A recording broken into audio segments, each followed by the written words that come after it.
Welcome to the Liberal 12th Man Show. I am the Liberal 12th Man, and you might be joining us after, I don't know if you stormed the field with the Georgians or not, but congratulations to Georgia, who just won a big game against Portugal to basically seal themselves an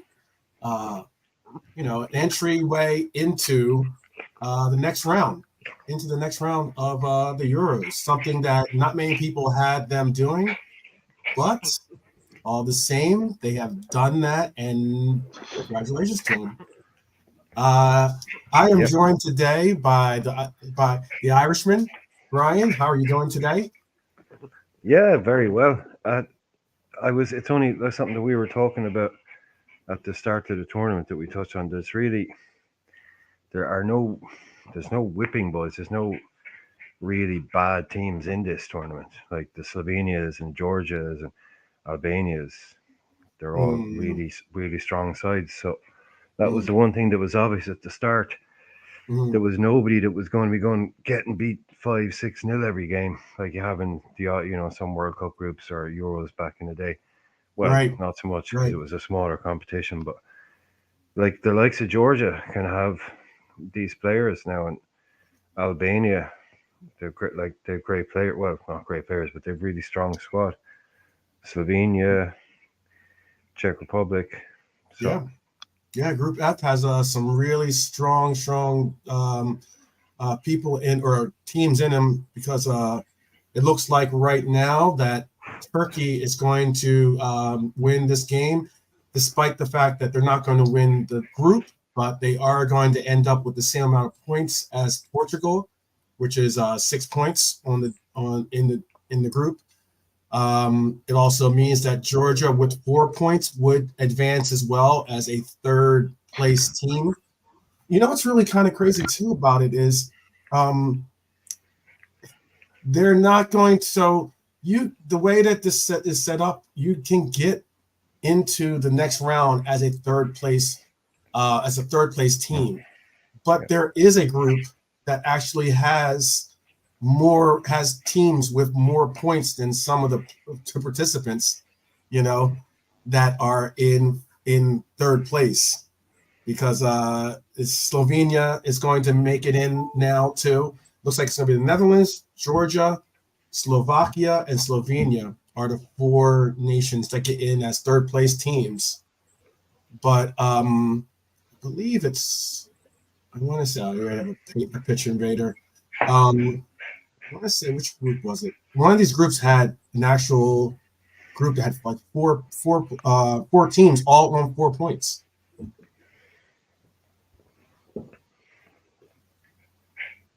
Yep.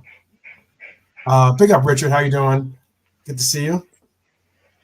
I'll pull it up here for you too. I'm trying to look for the actual groups.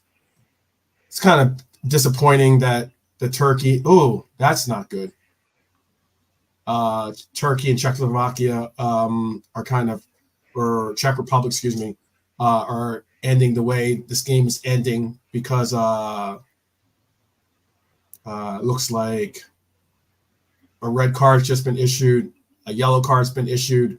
It's been someone from the stands was running on the pitch. There's absolute bedlam in this one. It's kind of disappointing that they would end up falling into this. it's Group E is the one you mean with Romania, yes. Belgium, Slovakia, and Ukraine. The group that was played today.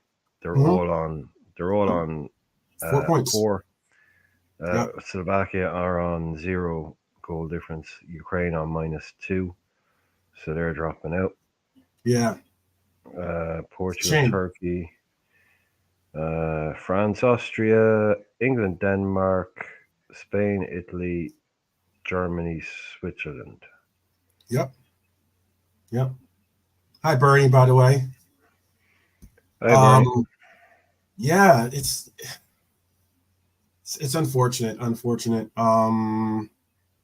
And like you say, then Netherlands, Slovenia, Georgia, and is it Croatia? You said is the Yeah, other. it's Yeah. Netherlands, Georgia, Slovakia, and Slovenia. Actually, I Oh, have. okay. Slovakia and Slovenia. Those are the four then that are going through. Yeah, it looks And like by today's make it. results, as a result, like as you said yesterday, as a result of today, Hungary and our boy Dom's Stop. team Go. is going to fall out, I think, of the running because I only think four teams are only getting to third place into It the is third four. place. Yeah. It is Okay. only. Yeah. Well, it has to be around the 16. So you've 12 Yeah. go through automatically. So Mm-hmm. around the 16, you need Mm-hmm. four. Give you eight in the quarters, four in the semis, two in the finals. So yeah, Yeah. it's always someone always falls, and it can even be coming down to a goal or whatever. But look, I suppose they have 3 games to put into performances. That's Mm-hmm. tournament football. You know, you have a quick turnaround. You don't get really many chances to.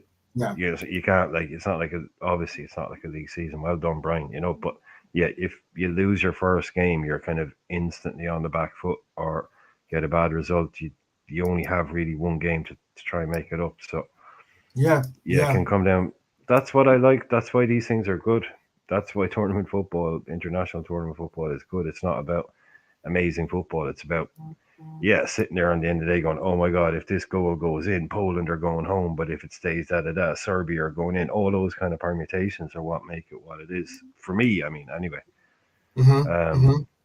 oh, the streets, The streets early, have early arrived. for early for the streets. How you Yeah. enjoying the Copa? How you enjoying the Copa, Rasta? How you enjoying it? Oh We've yeah. all covered it. Dude, yeah. I mean, Rasta Crab got to see his it's not his native country, but the country that he lives in. He finally got to see them score. So I'm sure he was pretty excited about that, you know. He's definitely been very critical of Canada's performances, to say the least. But it has been something of a roller coaster ride for Canada. But hey, a win's a win. A win's a win. Yeah, don't be too critical, Crab. You never know. You might end up finding yourself on one of those Chris Angel piloted planes. Yeah, yeah. I Don't know be these don't be too American critical. boys. These American boys. That's right. That's right. That's right. These American boys. It's funny because these American boys think they can play football so well that they had to ship up one of our American boys to teach you guys how to play. Shout out to Marsh, who is now the Canada coach. American. Disappointed I am a little bit disappointed that Marsh went up to Canada to kind of show them the things that they needed to show. Oh yeah, yeah, he probably is from Florida. Who knows? Shout out to that. Shout out to that. Oh man. Well, the Turkey game has just gone final. 2-1 is finally put an end to it. And looks like Euros is about. We have the pretty much it's set now, right? Because that was the Oh, final we game know. too. Yeah, yeah, yeah, yeah. We know it. Yeah, It's done. Yeah. it's done. So we have now. We have. It looks like Group A, Group B, and Group A and B were the groups that didn't produce a third round or a third place qualifier. Group C, you got Slovenia. Group D, you got Netherlands. In Group E, you got Slovakia. In Group F, you got Georgia. Um, Great win, yes, Crab. Yes, definitely great win for Georgia. Congratulations to them. I'll tell you, unfortunately for Ukraine, that they aren't going on, especially with the circumstances that they're going through in their home country. Um, and I'd also say, I was speaking to you earlier about it, but I just don't get it. I know that you said that, hey, uh, Portugal's already qualified. It is what it is. I don't see why you don't start Diego in that game from the very beginning. Oh, I Um, didn't. I didn't watch the game. I just sort of meant in terms of the result that they won't really care. But yeah, okay, I okay, did. Yeah, no. They in Ireland. I was hoping they were going to show that. Over here, they showed the other game.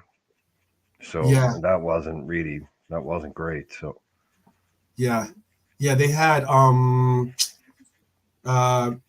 started. They had João Felix. They had Francisco. They had Dalot. They had Paulinha, Neves, Pedro Neto, Ignacio Pereira, and Silva start, and obviously Diego Costa in goal for them. And also Ronaldo even got a yellow card too in that game as well. Um, let me find yeah, on. that's Yeah, a good idea, Crab. That is a good idea. yeah. Definitely smash the likes. Hit that subscribe button. All the positive measures we can do.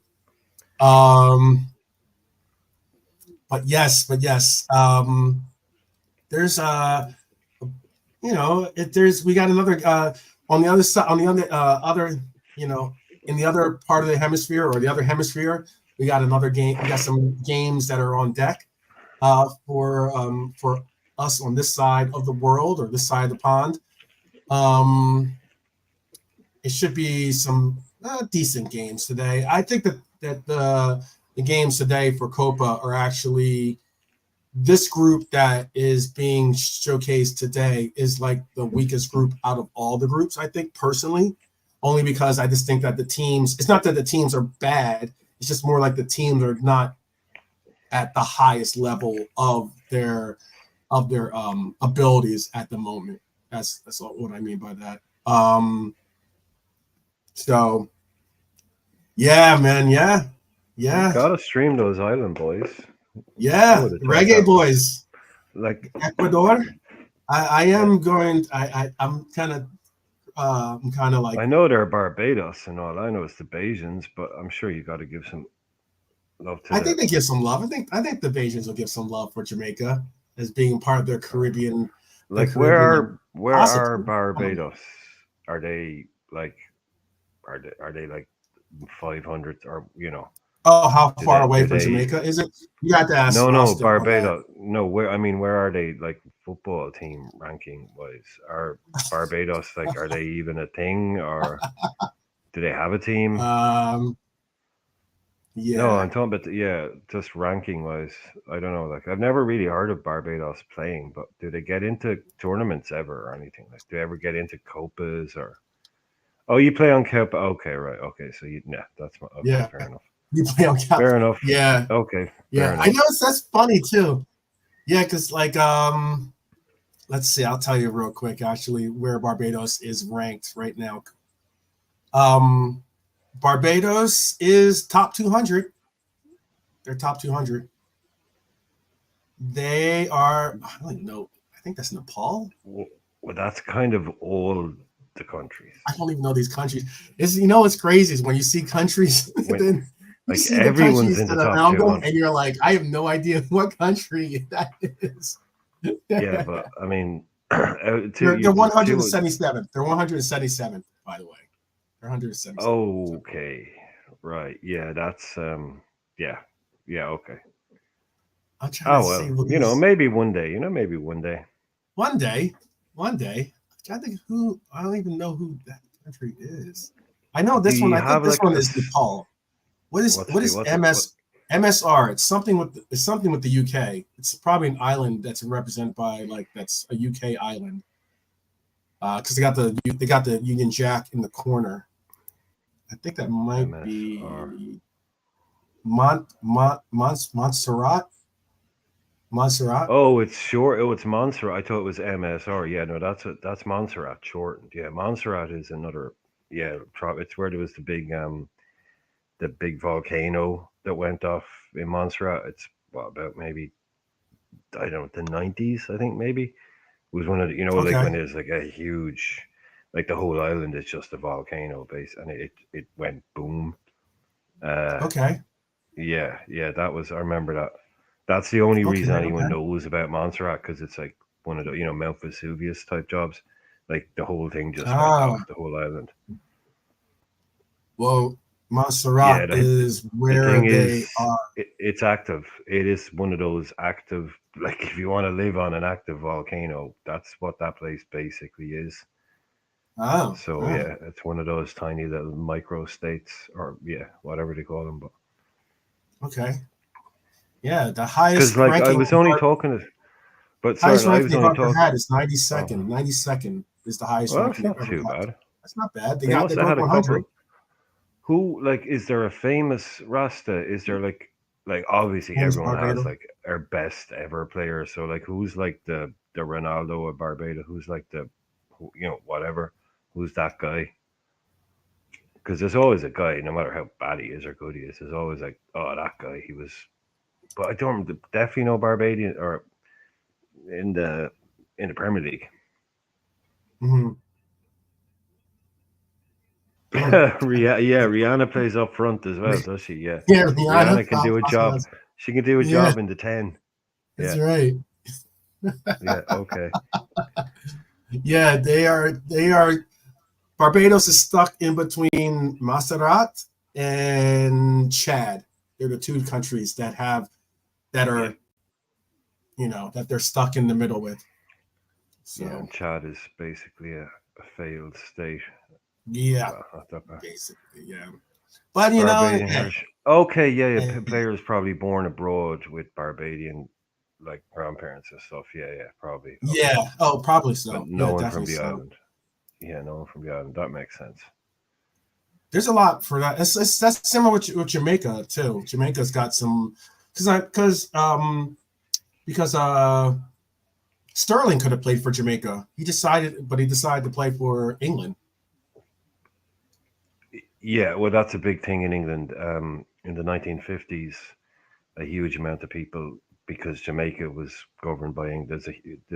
Oh There's a yeah, huge yeah. recent thing about it, scandal about because they never gave them passports and made them real citizens. But Oh thousands and really? But they thousands let and him thousands. play. Oh yeah, thousands of Jamaicans came to England in the 50s and basically lived and worked there, but the government never made them official citizens. But they're Mm, allowed come and work there. But yeah, they basically just didn't give them passports. And it's a thing called the Windrush scandal because the Windrush was one of the ships, mm. and it's a big thing. They like made one of those Netflix, BBC type dramas about it, exposing what went on. But yeah, it's like that's Sterling's heritage is that he is Jamaican. Um, so yeah, yeah, he could. Yeah, Homes fit for there's a heroes. there's an Something like that. 11 of players that played for England that could have represented Jamaica. That's really really strong, like John Barnes, Raheem Sterling, Hmm. loads of people, loads of them all have that heritage. You could probably fill like a genuine 11, not like some Oh, I cobbled bet. together one. I But bet. I yeah, bet. It's interesting that they don't do. They just don't do what. Isn't it what they were like the cricket team? I mean, like Crab might be able to answer this. You might be able to answer this better than I would. I don't know too much about cricket, but I know that they have like a West Indies team, for instance, right? yeah, it's a combined islands And and it's all like a that kind of. Yeah, combined thing yeah. rather than But I just think have that's one only. team. I think that's. I don't know anything about cricket, but I think that's only two countries combined to make Okay. the West Indies. I don't know, but I think it's only two nations. But yeah, Okay. literally, like you couldn't, like you'd have to force me at gunpoint to watch cricket. I don't know really. Oh, it is okay. So it's the best players from all the islands. From Maybe it's all the someone islands. probably said that. I think maybe I just remember hearing someone saying that even though it's all the islands, that it just tends to be 90% of them are from two countries because they're Yeah. the two good countries. It'd be like anything, I suppose. Like if you made a combined team from certain players, there'd always be our places. There'd probably be a high percentage that would come from two of the best countries. So it's probably something like that. Yeah. Maybe No, that's they're maybe pushing. that's what it They're is. they're No, pushing. okay, So no, here, no, I don't know. Like I said, I I don't know, know. I know, I know. No, Rasa is saying no, that's not true. Okay, that's Okay. okay. No, Yeah, it's I was just gonna say, they're on the. We have to watch it on. So they're telecasting, the Euros and treat. and Copa on the same channel here in America. So, but they also are, I guess, going to be covering the World Cup of cricket or whatever it's called, right? So they've been like, I've been No, seeing no these idea. advertisements for cricket, left and right when in between the games and such. So that's why cricket has Like, been a little bit more on my mind and than normal. well, I know all. The only thing I know about the West Indies is Viv Richards. That's pretty Okay. much it. He used to be a big deal in the 80s. That's pretty much all I know about West Okay. Indies cricket is Viv Richards. Okay. And Yeah. Brian Lara a thing, or did he play for one of the other ones? Was he like He doesn't know. he's Yeah. like the I he's don't like know a about. messy? Who's that guy? Like one of those baseball players that scores like 10,000 home runs or something. He's one of those type of players. I think. Was he? Actually, Oh, yeah, yeah, yeah. I Okay. don't know. Okay. Yeah. Brian Lara is someone. He was one of the greats. Yeah. Yeah, Because he's one of apparently those he's like Trinidad Tobago, insane numbers I think. type. Because Yeah, one there's of an those academy insane in numbers Trinidad type Tobago. boys. Yeah. Oh, they worship those guys over there. I'm sure that's even like in India though. They build churches. There's a church in India Oh, there's a to cricket church? you, That's incredible. not to cricket to a cricketer, your man Muralitharan, who's like Hmm. the Messi of cricket. Like they actually like in India, religion is very fluid in some parts. So they worship him. They've actually like people in India. Dara will tell you, like people in India, you've no idea. They go completely and utterly insane about cricket. Like they have churches to the guy. Oh, I believe it. They I believe it. He's an official religion over there. More Lutheran, just this one guy, and there's a church built in the shape of his head and his Yeah. face. We're doing I don't know where we are at right now. Isn't there a tournament going on right now or something? Or was a tournament going on just recently with the cricket? Because I know Again, the I'm in Americans were way too doing deep. well. We were doing I'm in actually way well. too deep already. I'm I in way know. too I deep. don't know. Yeah, I'm I not sure. don't I'm know. not even going to try Yeah, to because you've I'm not got even going two to cricket try fans in the to. chat. Like we are, you've no idea how infuriated these two cricket fans in the chat are with two Oh, idiots I that know bet. I nothing bet. about cricket talking about cricket. Yeah, I know. I know. They're probably like, what are these guys talking on?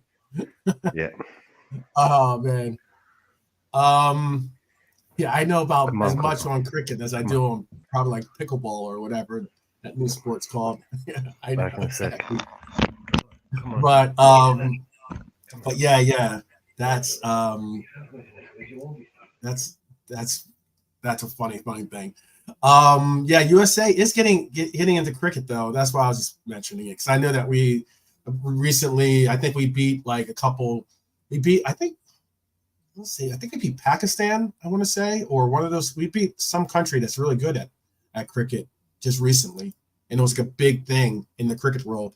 But I don't know. Enough about cricket before I get myself in trouble by saying something I shouldn't, or I don't know, or saying I don't know any stats or anything like that about the cricket world, really. But big up to everyone that's joining us today. Big up if you just watched some of the Euros come to the end. Big up to you guys if you're going to be watching Copa with some of us later on, because some good games lined up for Copa today too. We got Jamaica, like I said earlier, and Ecuador lined up for today. That'll be on in the next like 45 minutes. And then we also have Mexico versus Venezuela today. I am going to probably be rooting for Venezuela because Mexico is our arch nemesis here in America when it comes to football. And I Build that will. wall. No. Let's not even go there. You, that's behind the green Uh, screen. You got one of them build that wall signs. yeah. And then like for Jamaica, Ecuador, that's gonna be a fun game though. It will be a fun game because like I could tell you the lineups right now. I could actually let me Why? see. I can probably bring them up too if you guys are even interested. Give me 1 second to pull this up for you. Because it looks like It looks like they are going to put um, Antonio up front with Shamer Nicholson. I don't know too much about Shamer. I probably Yeah, I don't know too no. much about Shamer. Uh, Shamer plays for right anyone now in chat? FC. Yeah, he plays for Claremont Foot. Yeah, they play in France. They just got relegated this year. Okay, This and season, then they get he's relegated from League 1 this season. Clermont Foot, if okay. I'm not mistaken. Yeah, Claremont Foot, and then he's also, I guess he played on loan. He had a 2 loan spell at FC Spartak Moscow, but Good, that's I don't good know. for Shaden. Good for Shaden or Shane. Shamer. It's Shamer, SHA Shamer. S. You might be able to pronounce it better than I do. I know you always do. So Shamar Nicholson is his name.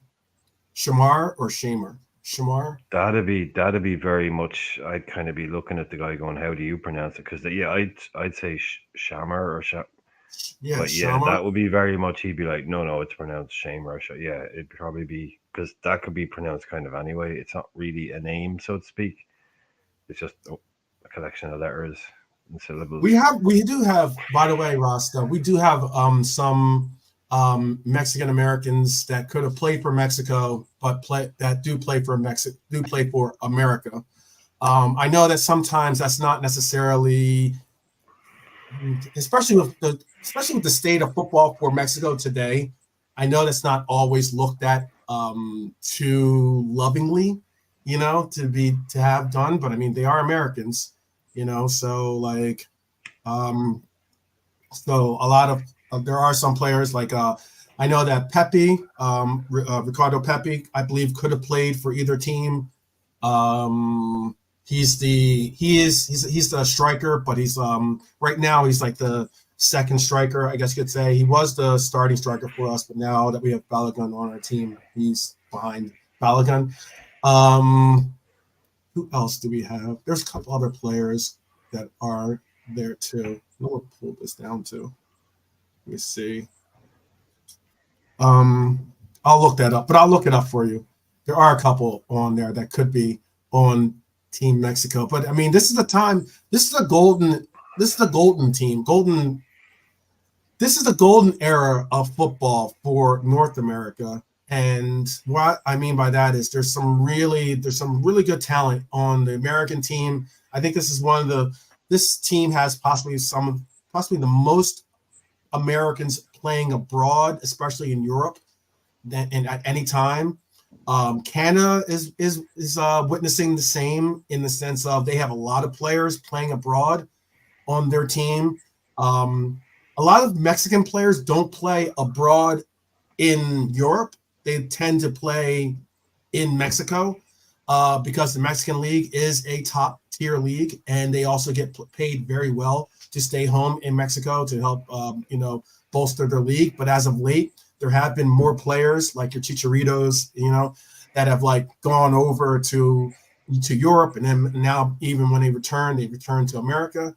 Um, Chucky Lozano. yeah, yeah. There's there or even oh man, Dos Santos, right?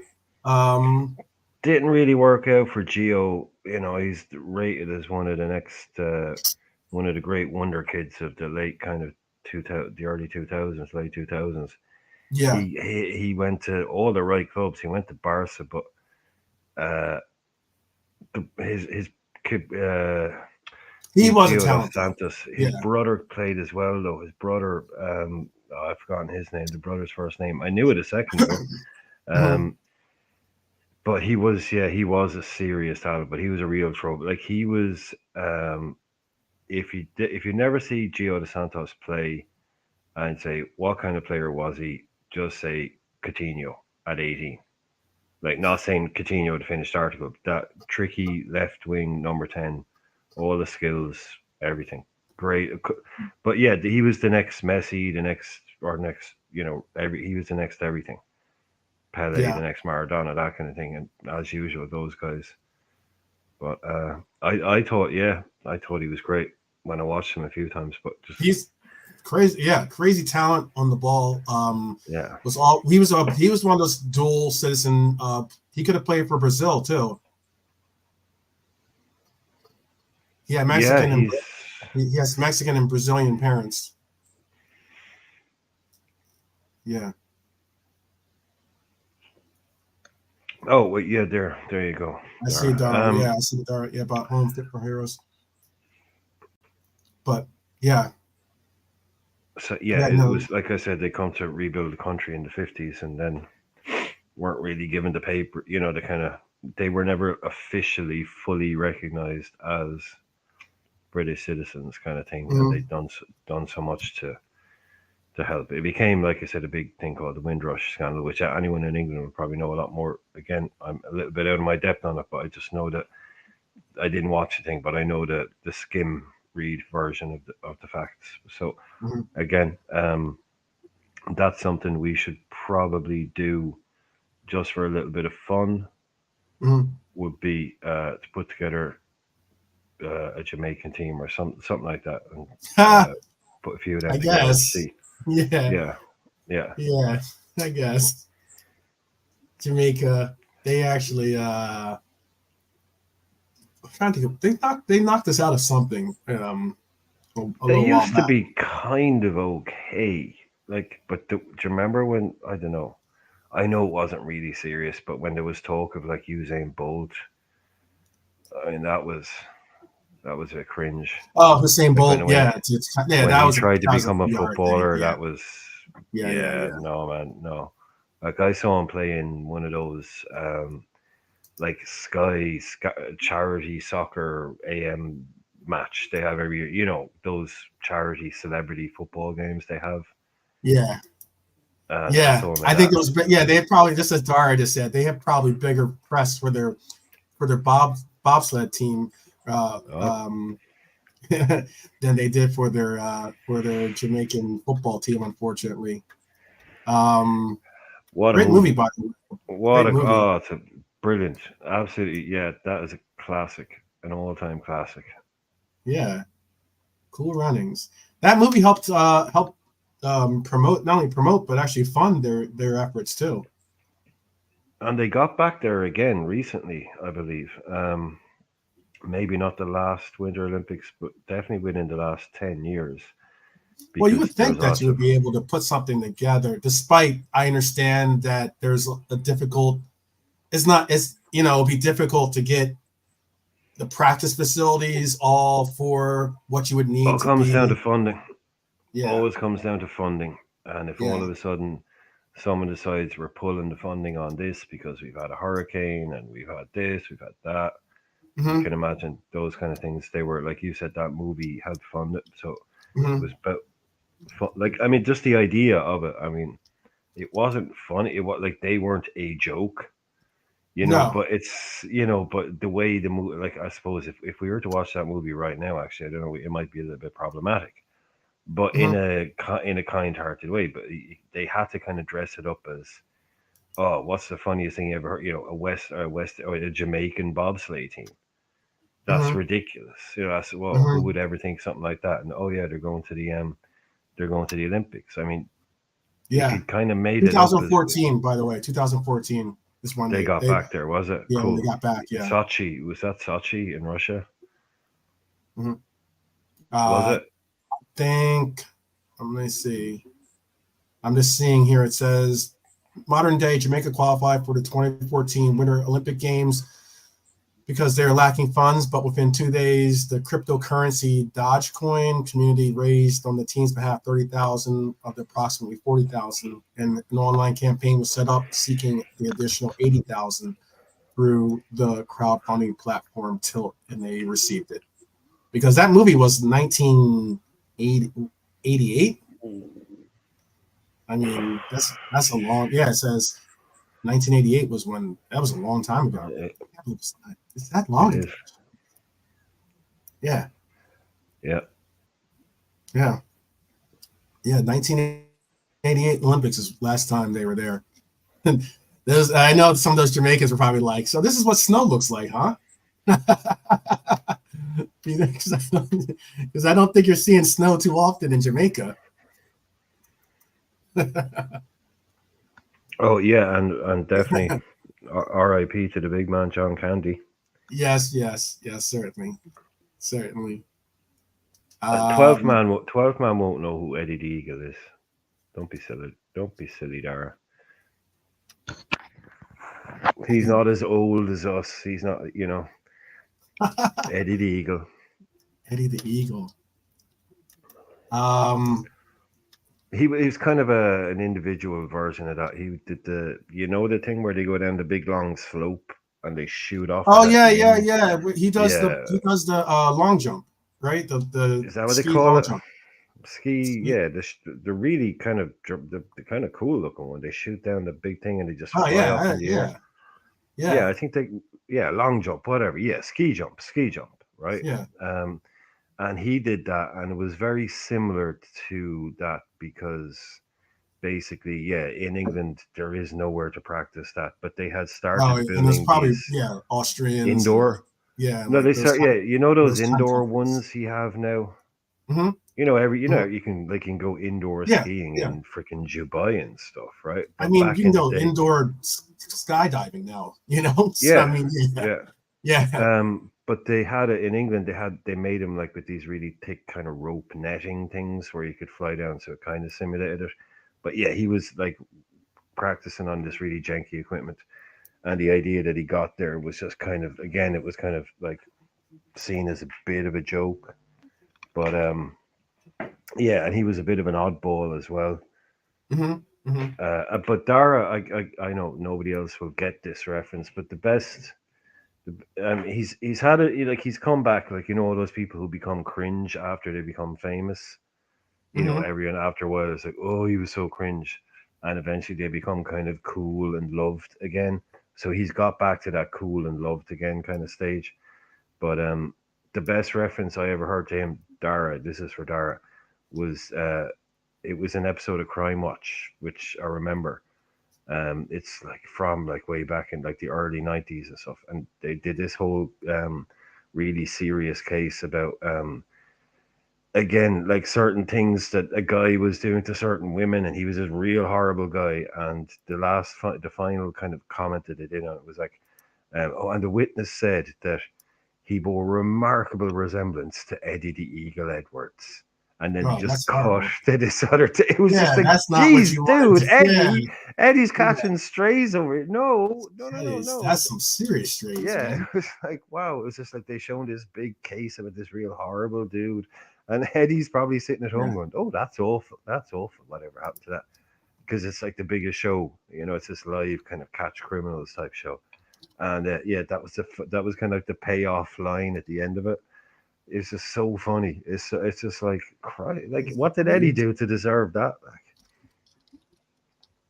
yeah. I think it does. I agree with Dara what he's saying. It does. It is very, very to go oh, down don't that to basically go down that the slope and basically just take flight on oh, skis it's and then brilliant. You're flying. hope you're flying. Basically, you're It's probably the virtually closest. flying, and then to Yeah, come without down and like try to like land that thing. Yeah, that is pretty crazy. But I like mean, look, it's the closest you can get to bobsledding. I was gonna say real no. quick, bobsledding Oh yeah, yeah, yeah. and Sorry. the luge where it's like just you're just a single person on that thing, on basically like a sled going down Oh, on your yourself. back. Oh Yeah, God, that's no. Yeah, no joke feet either, first. man. Ooh. That is no joke either. Not us all, but some of us have been sledding in our lives. I don't know. Some of us, When that goes wrong, like yeah, when that 60 goes miles an wrong, hour. I've been sledding in my life, and it hasn't gone how I planned it, and I can only imagine what it'd be like in the luge. Um, by the way, let's introduce JK before we go Yeah, too hey far JK. into all this. Big up, I don't JK. know Easy How now, you what we're bro. doing? even into. I don't even know what we're getting into. Yeah, I don't know what we're just yeah. We got into cricket earlier, and now then we just started to go into bobsledding and talking Top about sweating. Chad and all these other different countries. Big up. How you doing, JK? All good, bro. All good. Hope you're cool, Brian. Yeah. Yeah, good man. Good to hear you. You haven't been in for a while. Yeah. It's a hot one today. 41 degrees Celsius right now. Ouch. And it's only like midday right now. It's one of those times where, like, I know tonight it'll be. You know what? You know you're in a hot spot because yesterday it was pretty crazy. We were watching a game and Your television melted. yeah, right. And like and in Kansas City, it was so hot the referee passed out. That's how crazy it was in Tennessee. Or excuse me, not Tennessee, Kansas City. And the referee just passed out from heat exhaustion. It was pretty scary, to tell you the truth. And do you remember when that happened to that guy in the thingy? Wasn't it in the World Cup? Just gone. And what did he do? Oh, what did he like? He gave he added on 10 minutes, or what? He did something ridiculous, like he blew up 10 minutes early or something. Oh, because he was because he'd like, I don't know if he got in a stroke or he had done something. Yeah, no, they found out afterwards he was suffering heat stroke. Heat stroke, yeah. Yeah, he did something crazy, like he tried to blow up on 82 minutes or something. Yeah, someone will remind us in the chat. Yeah, he was. It's kind of like it's like there's a commercial of, I think it's for like Geico or something like that, where they're like they have the two-way radios to the referee, and the guy's like the guy gets up, he's like oh, red card on this guy, and he's like, oh, and also let's go to halftime. I gotta go for a potty. I gotta get a potty break or something like that. And he's like trying to get to the bathroom, and the guy's like, what? It's halftime. It's like 3 minutes and 45 seconds into the game. Yeah, that's that was a real. It was 91 degrees Fahrenheit, but it was like 101 with the humidity, basically. So that's like in the 40. I think that's 40 degrees Celsius, right, or something like that, 30 or 39 degrees Celsius. But yeah, in where I'm at, it's normally like this, but it just means that chances are, even though the sun goes down, it will still be like over 100 degrees Fahrenheit here or something like that. 102 degrees Fahrenheit, something like that. So we'll see. It's tough. It makes it difficult.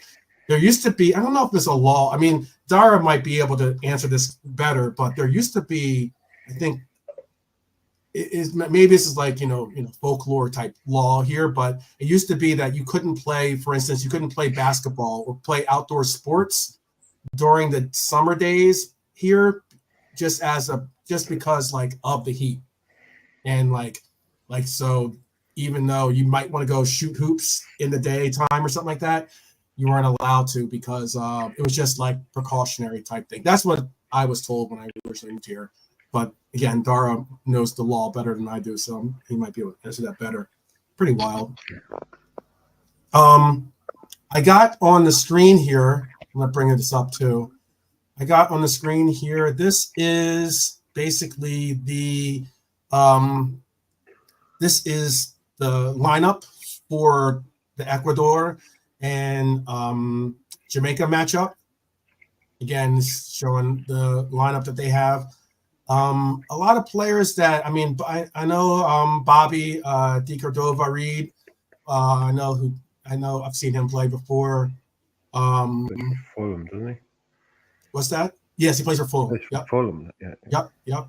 He scored. He actually scored against us, I think. They've got two West Brom players as well. One Coventry player, Casey Palmer, Coventry, and that guy number 15, Joel.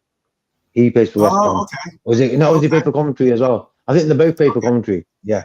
Them two do. Okay, maybe Coventry's the way that because Coventry's been playing so well. Maybe that's how they got up onto the Jamaican team. Maybe. Ethan Pinnock, doesn't he play for Brentford? Yeah. He's a Brentford player. Yeah. So they've got a bit of experience Premier League. It's on right now too, by the way. That's funny. Damien Lowe, I don't know him. I don't know him. Yeah. No Gary Lee. Greg Lee. Who's Greg Lee? Sounds like an Australian cricket player. Yeah. Greg Lee. Deshaun Bernard, is it? Yeah. And Deshaun, Joel yeah. This is, Boudier, I mean, like, Kempsey. there's not many. I thought they'd have more names that would have been recognizable, to be honest with you, on this team. See, even on the bench, not many names that I'm like really that like, oh, I know that player, I know that player because of of who they played for. I thought Leon Bailey was Jamaican. He is. Where's He he? is. I don't know if he's not on this lineup. He announced that he was going to play for Jamaica, but then he I guess maybe Jamaica said, "No, we're good." Yeah, is there an issue there? Like, Oh yeah, there's certainly an issue oh, okay. because he was supposed to play in the Nations League tournament that was before this, and he went out and he was mad about something and like made a big stink about it, and then went out and like partied the night before. It's just like this kind of blew off the tournament kind of, and then they were just like, no, okay, we're good on you.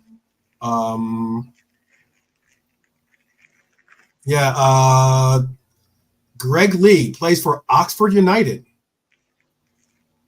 I remember they were talking about Oxford recently, actually. Well, Lee was talking about him the other night. We were talking about Barnes and Aldridge coming from Oxford. Yeah. Mm-hmm. Let's see. You already said Casey Palmer. Damian Lowe is their captain, actually. He's going to be their captain for this game. And he is, let's see.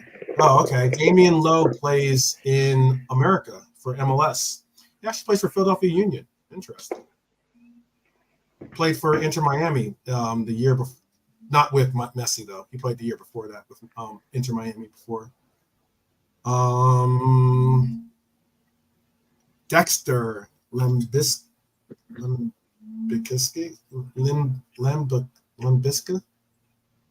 He's played for Heart of Midlothian.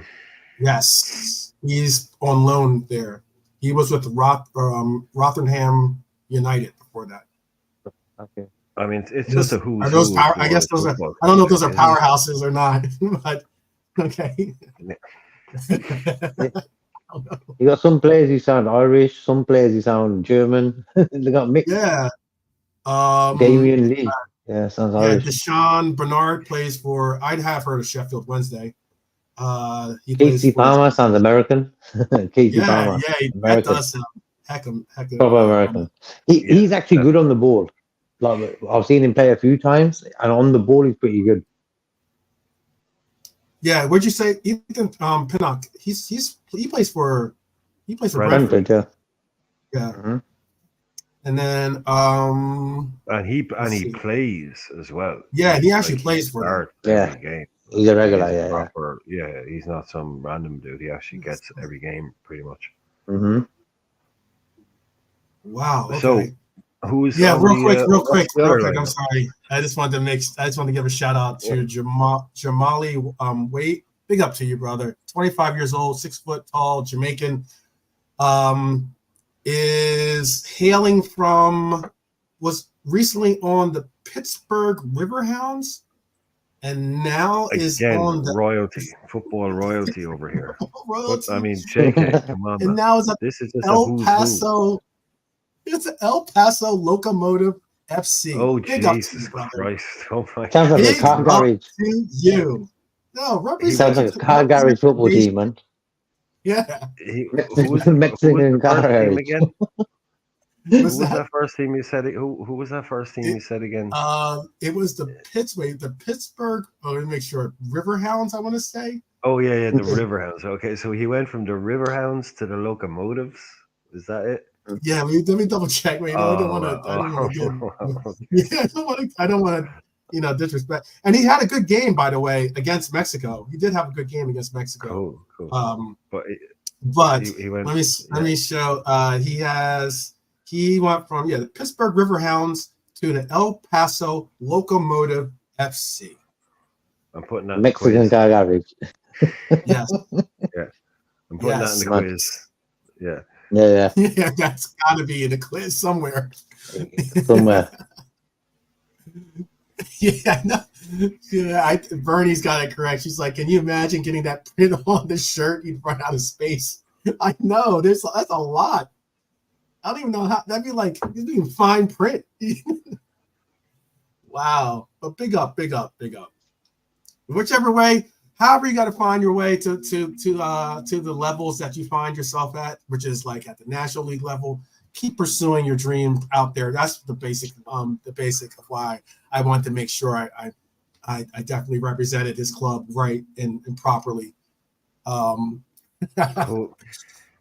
Oh man. But this game should be this game. Yeah, I was gonna say this game should be interesting. Ecuador has I don't know if we're still linked to him or not, but Piero Hincapi, right? The left back for Ecuador. Seemed to be. I know we were originally linked with him for a while. They also have William Paucho. We were linked with him as well. Definitely a big name last year, but I haven't seen him pop up again on the. It was last year. There was three. You know, there's always three names for every position. He was always kind of, whenever someone said centre halves, Liverpool are looking at yada yada, it'd be either him or they'd be talking about they're looking at someone and they're looking at Hincapi. But this summer comes along, I don't see him on the list now. I mean, all of a sudden there's this Californication guy. Yeah, I don't know. Yeah. It's so Hincapi seems to be last year's Klopp type. Yeah, maybe more of a Klopp deal or a Linders deal. So, but clearly a guy that I'd be very interested in because he plays left back for them, but as JK knows, he's centre half in Germany most of the time in a three. So he can play both those roles. He'd be someone I'd be very happy to see us bring in. Yeah. It'd be interesting to see if we did go for either one of them. So, but I think that this game today, look, if there's anything you can say about the Jamaican team is that they do have a lot of pace on their team, and I'd like to see how Ecuador's back line, because there's sometimes with a lot of these with the Jamaican team in the last tournament, it was basically just long ball, go chase, and they were really, really fierce with coming down with that, and posed a problem. We almost lost to them actually before we ended up having a incredible a stoppage time goal that ended up pushing it into extra time, and then in extra time we ended up getting another goal to press us into the final and then propelling us eventually onto our third Nations League title. Actually, the third of the 3 of 3. We're 3 for 3 when it comes to Nation League titles. But be the Nations League. Hey, Champions of Nations. Hey, that's the next tournament. I mean, like the next tournament after but the next. Is that not like the Gold Cup? Has that replaced the Gold Cup or something? No. Gold Cup still takes place. Oh, so it's a totally new tournament, like basically. Yeah, this is a totally new tournament. Fucking typical FIFA, UEFA. Hey, guess what? Yep. What? We invented a new tournament. Yep. Right. Yep. And have you also invented a way to lengthen the calendar and stretch time out? No, we haven't. We've just invented a new tournament. Okay, cool. Thanks, FIFA. Yeah. We ended up losing. To Panama in the Gold Cup this past Gold Cup. We lost to Panama in penalty kicks. Actually, we lost to 5-4 in penalty kicks.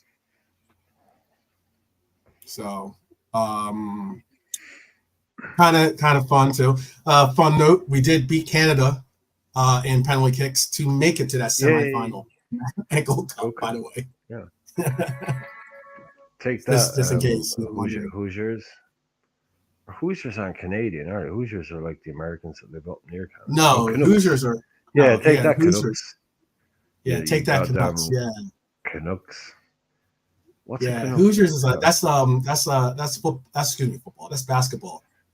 Like Oh, that's the Wisconsin or some weird yeah, that's northern. like what's his name? That was a good movie too. Shoot, what was the name? He played an enemy of the state with Will Smith. What was his name? Shoot. It was a movie called Hoosiers. Oh, I know there was. Yeah, I didn't watch it though. So it was. I thought that was when I was like kind of, Gene Hackman. Rambo. Gene Hackman. I could not think of that. Yeah, Gene Hackman. Yeah, Gene Hackman was was the big name. He was the coach, Gene Hackman, and then Dennis Hopper was the assistant coach in that. It was like the story of like it's a real story, but it was about like basically like a small town high school basketball team that was facing like space for the state title, most big thing, 1950s. It was like they did that in the 80s. That was another classic 80s genre that never really gets mentioned. JK, we're around the same age, but like 1986.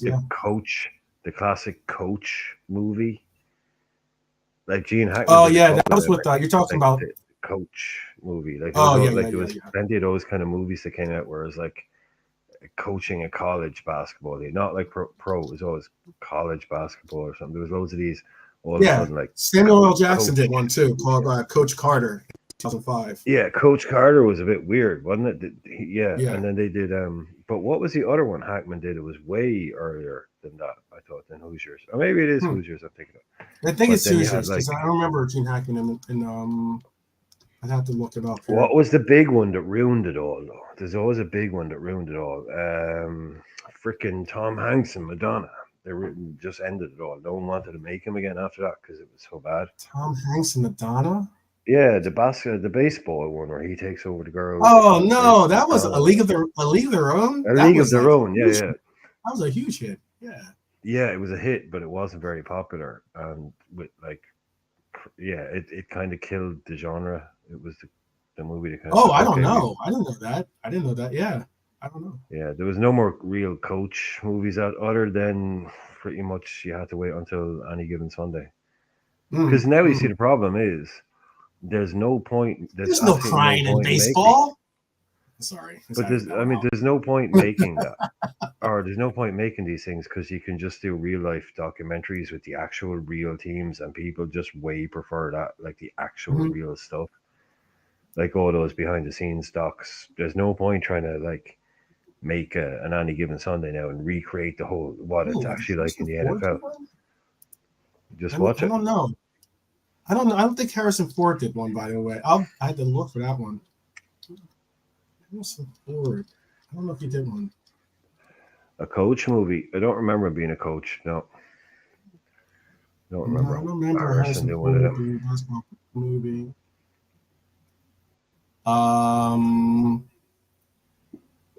Yeah, I don't remember that. I don't remember if Harrison Ford did one or not. But yeah, Hoosiers was a big movie. We're about a few minutes short from them walking on the pitch for the start of the Ecuador versus Jamaica game. Marianne. Hi, Marianne. By the way, too. Big up. Who's been your so far now that the group stage is done? Who has been your man of the tournament? Who's been basically your man of the tournament for the Euros? I'd love to hear what you guys got to say in the chat too, by the way, if you guys have been watching a lot of the Euro games so far. Who's been your man of the tournament so far for the Euros? Do you have an answer for that, JK? I would say let me think. Musiala won. Okay. A bit quiet in the last game. Yeah, like for me, Musiala, I reckon looked to have him at Liverpool. Field of Dreams. Oh yeah. That's Kevin Costner too. Yeah, I know I get what you're saying, Bernie. By the way, Zaka for Switzerland playing pretty well. The old Arsenal player, Leverkusen, Zaka, and what's his name, Sabitzer, who's also at Man United. He's also playing pretty well. Yeah. Well, he scored a But, cracker yesterday, didn't he? oh, what a That goal! goal he scored. That's one of those I think goals, Costa dark JK. horses. But you know, JK, that goal, that's one of those ones where you don't want it in slow-mo. It's like, no, show it in real time, because he hits it. So, like, when they show it in slow-mo, it looks okay. But when you see it in real time, it's like unbelievable. Yeah, great. He's a good show. They're my dark really horses. taken. Austria? Yeah, I think Mm. them Switzerland. Oh, so yeah. What's his name? What's the guy who scored the game winner against Baumgartner? No. Sabitzer, that's the guy we just been talking about. Yeah, exactly. That's the goal the guy you're just talking about. Yeah. Sabitzer. Yeah. And also Gakpo, another guy who's sort of. I was going to say, well, I already put my guy. He's the only reason why I'm not in last place. Is this guy right here? If I didn't have Cody on my team, I'd be in last place in our Euros challenge. Yeah, The Natural. That's the one with Robert Redford, isn't it? I've never seen that movie. Oh, The Natural was one of my never seen favorite movies growing up. I love The Natural. Yes, Natural is good. Lot of hidden undertones in The Natural. It depicted a lot of different things for it. Robert Redford was incredible in that movie.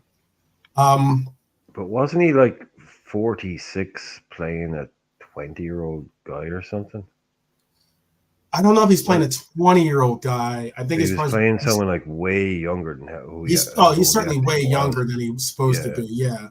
But it was because, the reason why I know about that movie. The reason why he could play it was because it was still about a player that should have been in the league, but because of some, mishap in his life, he returned to the league, and people are like, "Well, how did anyone ever miss out on this guy? He's incredible." And he's like so old, he was like, or he was like an older guy. It was a great movie. But he played him. I think the thing was that he even played him as his younger self, whereas these they just get some other younger. Yeah, that must be what it was. Yeah.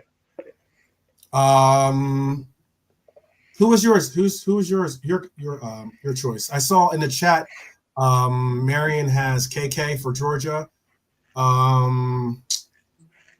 Who else was picked out there? Daryl originally had Cody, but then he switched to KK. Let's see. I don't know if Dara is saying Southgate has been his man of the Euros. Dara loves a bit of Southgate, so he does. Loves him. Who's been your man of the? Who's been your player of the tournament? I would go with what JK said. Obviously, he's spot on. With Musiala. Mm-hmm. You've only got 3 games, and in the third game, maybe they were you might be resting or whatever. Kind of half of that stuff. So I think the way he came into it, the way they opened it up, he's definitely the one that's looked like the star, as it were. And then behind that, you would then have Kvaratskhelia, who's showed up tonight big time. He showed up big time tonight. Yeah, he had a quiet game the first game, not amazing the second game, but really showed up tonight. I think to say people haven't already been said, I'd agree with most all the other. Definitely they'd be on my list, but I would say someone else that I think has stepped up massively is Çalhanoğlu for Turkey.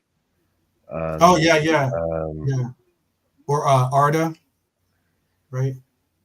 Guler was good, but it was kind of Çalhanoğlu is the captain, and he's kind of really stepped up, so you can really see him. So he stood out to me. Guler obviously one of the, but if you're talking, the young like Lamine I still don't know this kid's name. Lamine Yamal, it's Yamal Lamine. I don't know, right? Lamine Yamal, I think. He looked amazing for Spain. Young kid obviously drops off a little bit, but between like the first day, him and Vert, so some really good performers, definitely. But more disappointing as well. I was very disappointed for and a little bit in Sabozlai. I thought he was really quiet, really quiet. I don't know what's going on with Dom lately. I don't know what's going on with him. A lot of people expected us to see the real Sabozlai at with this his home tournament, team, but he had to put them. Hungary. But Hungary, he had to have them on his back, and I mean, like, because Hungary does not have that many players on it that are. No, they're good. They are a good side, team, but he showed he didn't show what he showed in the qualifiers. But no, I definitely go along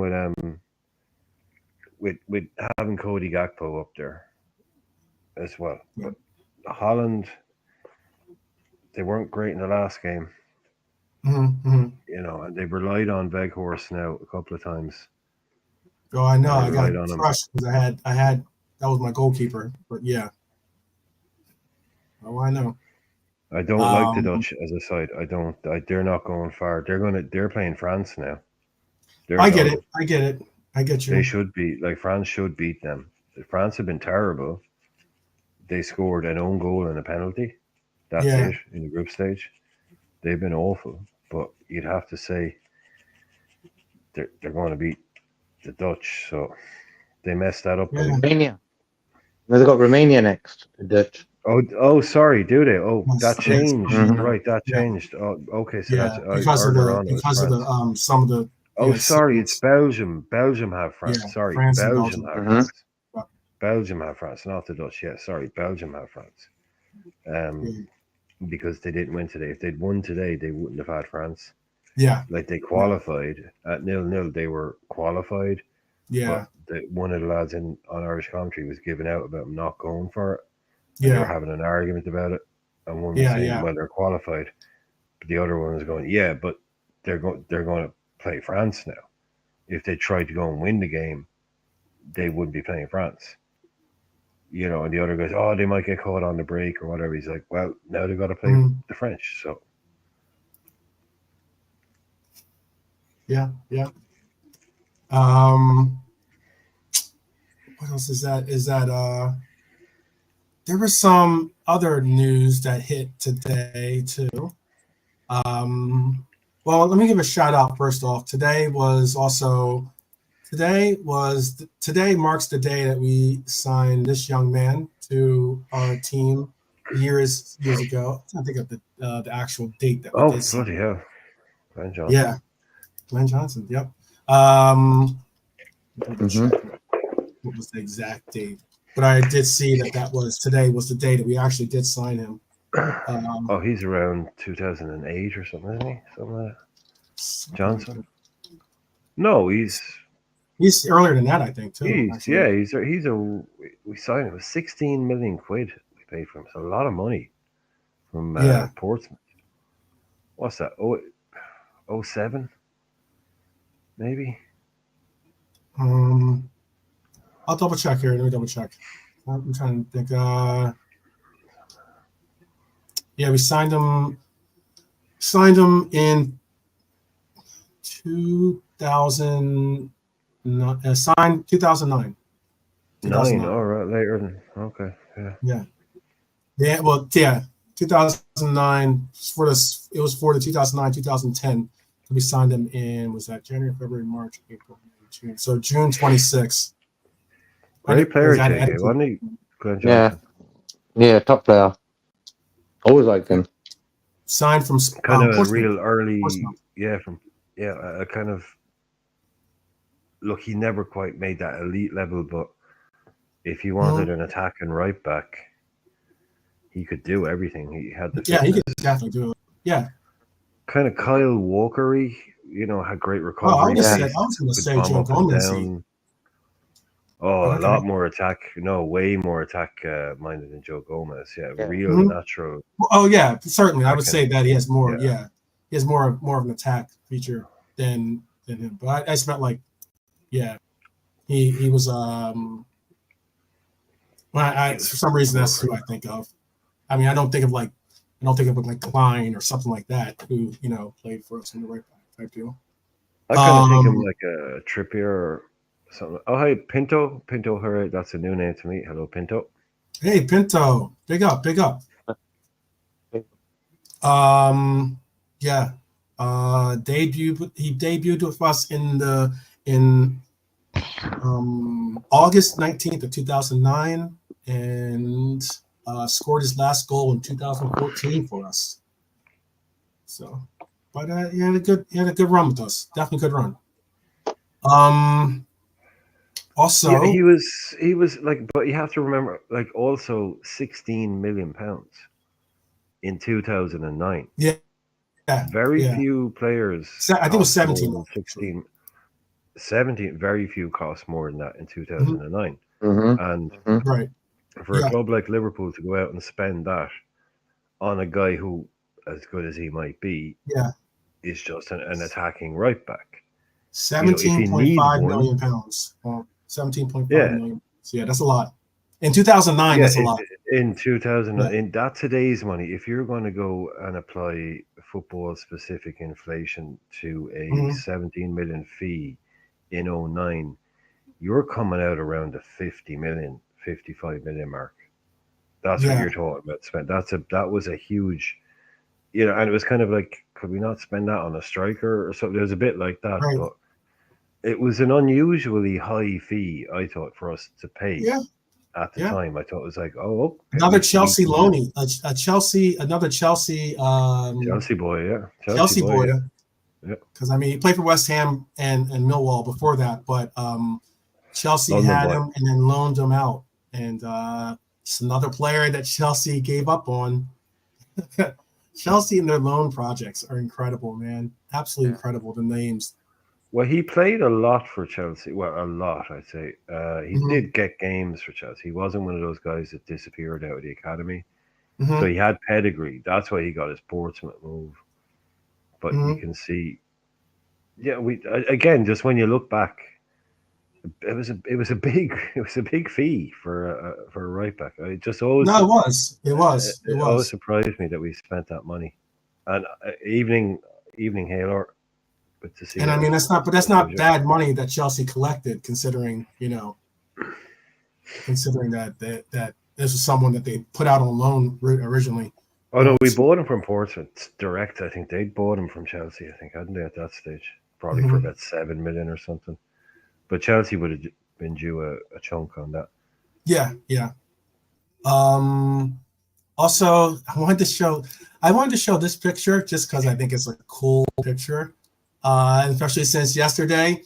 For those of you that joined us for our Bobby moments, our 9 moments of Bobby, this is a cool picture of Bobby and Fab. So enjoying this. I think was the year that we won the Prem, but just out and about, enjoying their lives, living their best lives as always. Got And them, got them huh? denim cutoffs. Yeah, I know, Fab. I think I don't know if that's like if I that was don't like know either. if that was I what just, is that I on don't there? know either. Yeah, I'm not I'm not gonna I'm not gonna take a guess as to what is that. But it looks like he might have got sprayed with champagne or something like that. I don't know. Um and shout out to also this is another cool picture I saw on uh on my Twitter feed. Kind of remind me of this is Curtis Jones out and about in LA. This is This is when he came this is over for his 21st birthday to LA, actually. It was him out that and that about. that comment from honesty is something that I'd like to make a point about as well. I'll bring it up. Hold on 1 second. Um, this one? Californication. Yeah, Calafiore. Yes, Yeah, Ricardo. yeah. Basel. I'll read it out. I'll Well, read it out. I'll read it out. Fabrizio Romano on Ricardo Calafiore. okay. Bologna will ask for important fee for Ricardo Calafiore as they owe FC Basel around 40% of the future sale, over 6 million for the Italian defender. I know that the Yeah. price wasn't that high actually. And one of the major reasons why a lot of people thought we would go for him was because we were supposedly getting him for 23, around 23 million. It was being reported. But go ahead. What you want to say about it? Well, it's just that because I'm a bit of an idiot or whatever. I was watching a video the other day that was about the biggest fees and transfer fees and clauses and all of that. And it's just very interesting when you see something like that pop up when people talk about sell-on clauses and sell-on fees. A lot of the time, it's actually someone say 40. It will be a percentage of the profit on the sale. So Mhm. if you sell someone for 100, if you bought them for 50, but other times clubs would bring in deals where it's just 40% of the fee, regardless. And Mhm. some really small clubs have made some big money because they've inserted a big sell-on clause on the whole fee. Whereas sometimes when you see with these ones, basically what these guys want Oh is they yeah, want their money back. yeah. They'll add it on. They'll add on whatever it Yeah, is. Yeah. so it's basically whatever. So if they owe Roma say 40% sell on, right? Mhm. If they bought him from Roma for 10 million, okay, Mhm. and they Mhm. sell him for 14 million, they only owe Roma 40% of 4 million, not 14 million. Mhm. So it's just on the profit of it. So it's sometimes like it Very won't really similar to matter what with this happened with guy. Leva as Yeah, well. with this guy, it won't matter too much. It won't be a deal breaker because it's only 6 million here or what. It won't be a Mhm. huge thing. But with some of these bigger guys, when it's a club is like, okay, look, say a club like Sevilla is come in and go, okay, right, look, you want to pay us big money for this guy who's turned out to be a world talent, but we owe Bilbao 60 or 35% of the profit. So basically, what we want is our price, which is what we would sell this guy, which is 60 million. So we want 60 million and we're getting 60 million. So for us to get 60 million, that means you have to pay 90. So that's what some of these clubs then end up doing. So it's with this kind of thing, they're talking asking an important fee because they will Basel. Nah, it's Bologna, it's Basel. That can be taken care of pretty quickly. That's not a that's not a big check. That's not going to put 20, 30 million Mhm. on this guy. But again, I don't know, JK. Do you know anything about this Calafiore guy? I hadn't heard about him 5 minutes ago. Not really. But I knew when he got the ball the other day. As soon as he got the ball and he beat his man and he passed it to that guy that they're gonna score, I knew that. But I think he's all right.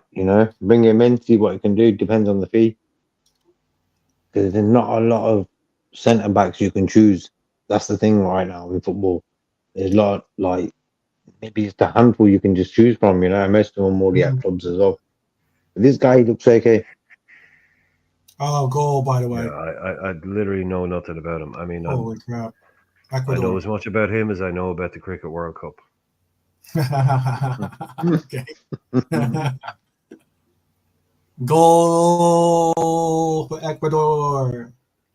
Yeah. I don't. I should. I don't know if I. Yeah. I'd have to look for my Ecuador. I have an Ecuador jersey too because um I got it Uh, hooked up. I got hooked up with an Ecuador jersey, but I'm not gonna rock it. I didn't want to rock it today. This is actually an Ecuadorian team that I'm wearing right now. Ipswich sounds good, Um. Taylor. Ipswich sounds right. Hmm?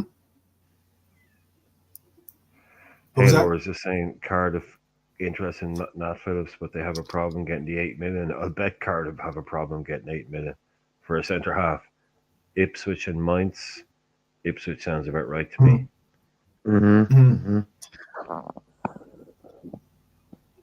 Mm-hmm. Yeah. Oh man, FC Locomotive's finest just missed out on that one. They should have did it, but it's all good. It's all good. Keep your head up. Keep your head up, brother.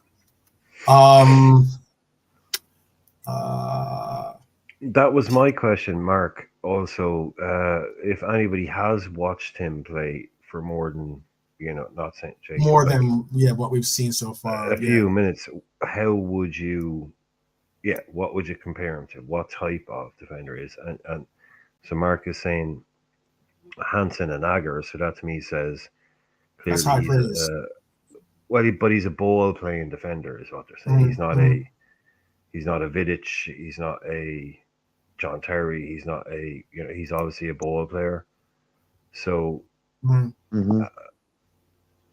again, it's just to me, it's never by Italian. That's my Oh, Bernie. that's one of my Yeah. tenets. So I don't buy Italian players because they usually don't work out. But Mhm. look, I said at the start of the season, it's more about uh, not it's more about profile, it's more about position, not the name, and we definitely Mhm. need a defender. So if they've identified this guy and they think that he can come in and do it, I'm all for it because that to me doesn't look like an expensive deal.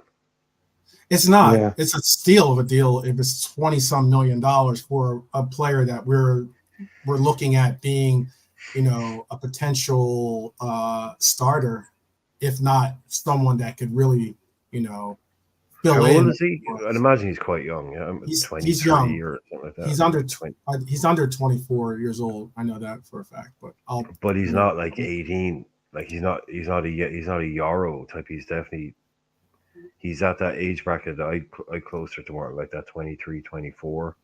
Hopefully, yeah. I don't. Um, hold on, I'll tell you. Like I think we have our 18-year-old highly rated future centre half in Kwanzaa already. We don't need. He is 22 years old.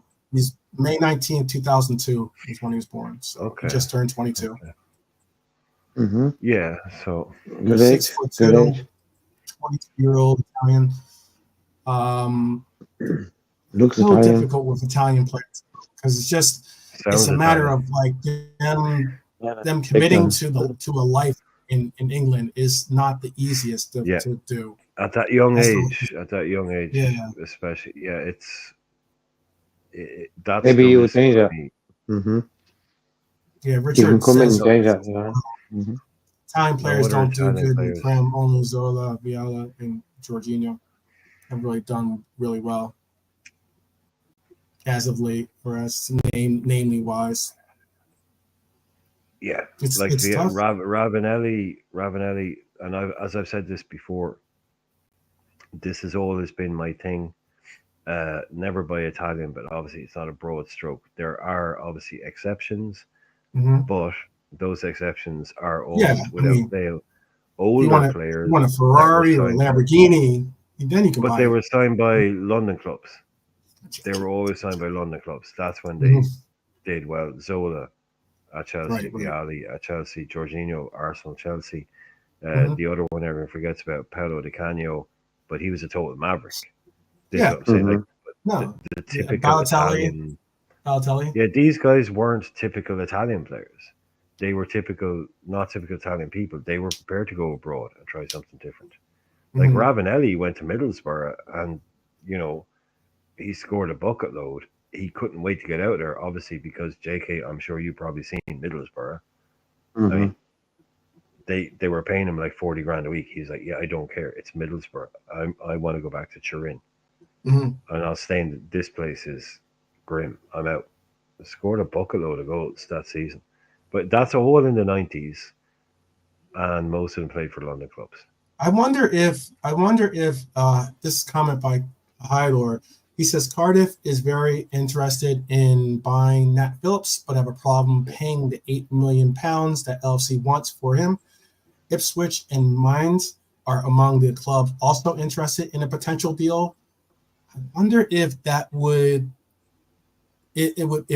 kind of side side swipe somewhat the deal um, uh, now I'm going blank on his name. Sepp The The Italian. Vandenberg, yeah Sepp Vandenberg. going to Mines, if that would be the the money that they would use for him. If they go for Nat Phillips, does that answer their problem or answer their their need for a center back, and then they possibly step away from Sepp as being a possible player for them. I don't know. And also, Richard, I don't know what's going on with De Ligt. Is an interesting player. I Well, don't. no, He's not. quickly He's on not that, getting. I can Okay, just I was just gonna before you say real move quick. on. He's not getting. He's Oh, not sorry. really getting playing time with Yeah, strange one. Holland. And but go ahead. You wanted to say something? Go ahead. No, I thought JK was going to talk on the Mainz one, but yeah, I would have said, well, the way I look at that would be that, now, again, this is all very falling into place, but get 8 million off Ipswich, okay, in inverted commas, whoever that might be, for Nat Phillips, and get 12 off a team like Mainz for Sepp Vandenberg. That's 20 million quid. That means we get Calafiore for a net spend of about 7 million Mm-hmm. just by selling a Sepp Vandenberg and a Nat Phillips, guys who are, not in the plans at all. Obviously, they're out on whatever, but if they were available, like that's how you do business. 20 million quid on two guys that, oh, I forgot they play for Liverpool kind of transfers. And then you've got 75% of your fee to bring in this highly rated young Italian centre half. Cool, do that. Mm-hmm. Do it. Because if this guy's only 27 million, you can basically, because we have to keep the books level, and we know now you got to balance your books because your numbers, that's your numbers. You got to balance them. You got to do what you do. Be Mm-hmm. clever. Get the bulk of his fee off to unneeded players who've gone out and where was even that? I don't know. He gets spoken about all the time, but I think Yeah. there's a 12 to 13 million transfer in SEP, definitely. And so him and one other fringe type player, there's most of your California money. Mm-hmm. Good business, Mm-hmm. good, That's very good good Mm-hmm. business. business. Yeah. Yeah. I know it sounds weird to go from two players to get basically one in essence, but look, I want to say this again. I'm emphasize this: the whole sell to buy thing. Every club is sell to buy nowadays. Yeah, So, like, I hope that we start to put that to bed or put that to side before we get lustered into or pulled into that argument here with the club by what Brian just said about selling these two players and then there's your money for this player. It all with PSR rules. That's the easiest way to suffice or to work the books the way that you have to work the books nowadays. But I was going to say also, De Ligt is interesting because De Ligt, I don't know exactly what's going on with him. Again, he's obviously was a highly rated, very talented player when he was at Juventus. Obviously, he was highly rated when Bayern took over took over his services. But I mean, let's be honest. Bayern has just bought two more center backs. They've been Yeah. in discussions on trying to get Joe Gomez possibly as another center back to be joining the fold.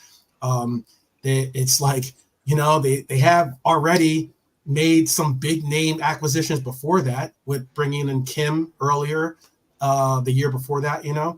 I don't know. Do you have an insight on that, JK? Like what exactly is going on with that? Well, that's the thing with the centre half position. I don't know what the hell's going on there. Delete for me made the wrong move when he left. When he joined Juventus, I yeah, just thought 100%. soon as he done that, I thought, he's not going to be that good. I just had a funny feeling. He had like a lot of hype around him, same as the other guy at Barcelona. Is it because he wasn't he didn't fit into their system, or is it because why do you think he wasn't going to fit with because Juventus is a big name club, so I mean it's not like he's going to a club that he can't make a name for himself. But I just believe with the hype he had, I think he deserved a bigger club, like your big ones, Madrid, Barca, Bayern Munich, City, Liverpool, maybe even. So Juventus wasn't the one for him to go to, and he hasn't been like now. Where is he in the Holland team? He's in fit, is he? So he hasn't been involved in any games. Him and that guy at Barcelona, De Jong, the midfield player who's on he's another wasted talent. Hasn't really done anything. Like he's not even at this tournament as well. So them two guys for me wasted talent. Okay. Yeah, I thought when he went to Juve, I was pretty shocked. I thought Juve were the kind of club that were signing at that state. Like that was not far off the time they were giving Aaron Ramsey 400K a week to join on a free. They were bringing in Ronaldo for 80 million.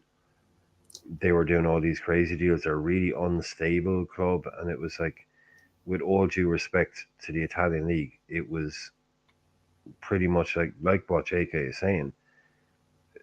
Everyone knew he was going to leave, but the idea that he went to Italy, even though he went to Juve, like that was probably the third lowest league he could have joined.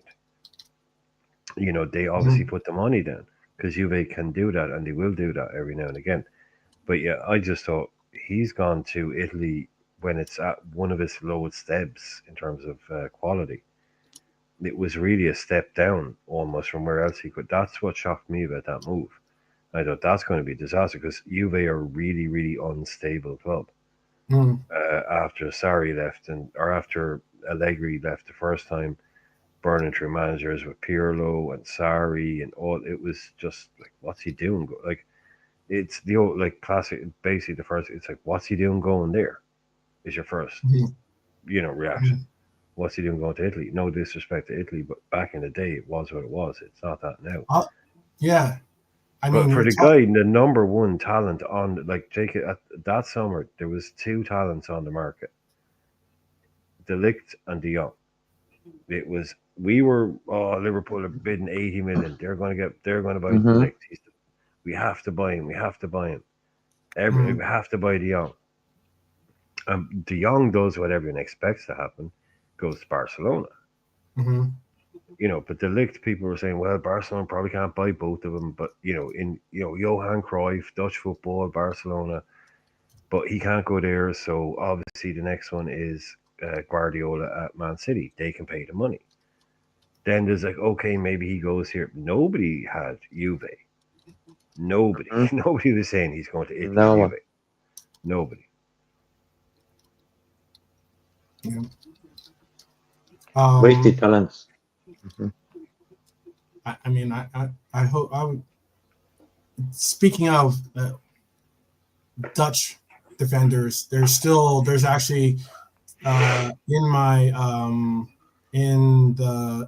updates, Liverpool updates, there was talks about how Virgil van Dijk is a little bit frustrated with with how talks are going with his contract negotiations. I know that they are somewhat still probably here and there talking about it. Well, he's at the Euros. The last I had seen was that it was going to be basically tabled until at least until January, and then if not towards the entire year possibly, and just speak about it at the end of the year to decide on what goes forward with Virgil. But I'm hoping that it isn't the case. Mark,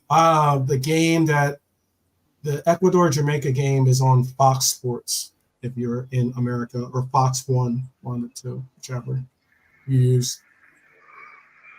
But I would like to see us resign. I'm on board to resign Virgil. I don't know if you guys are, Yeah, yeah, but 100%. I'm on board to sign Virgil to an extension.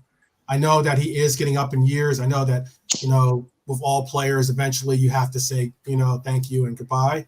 But I think that he still has some exceptional years ahead of him Three, at this three level. minimum.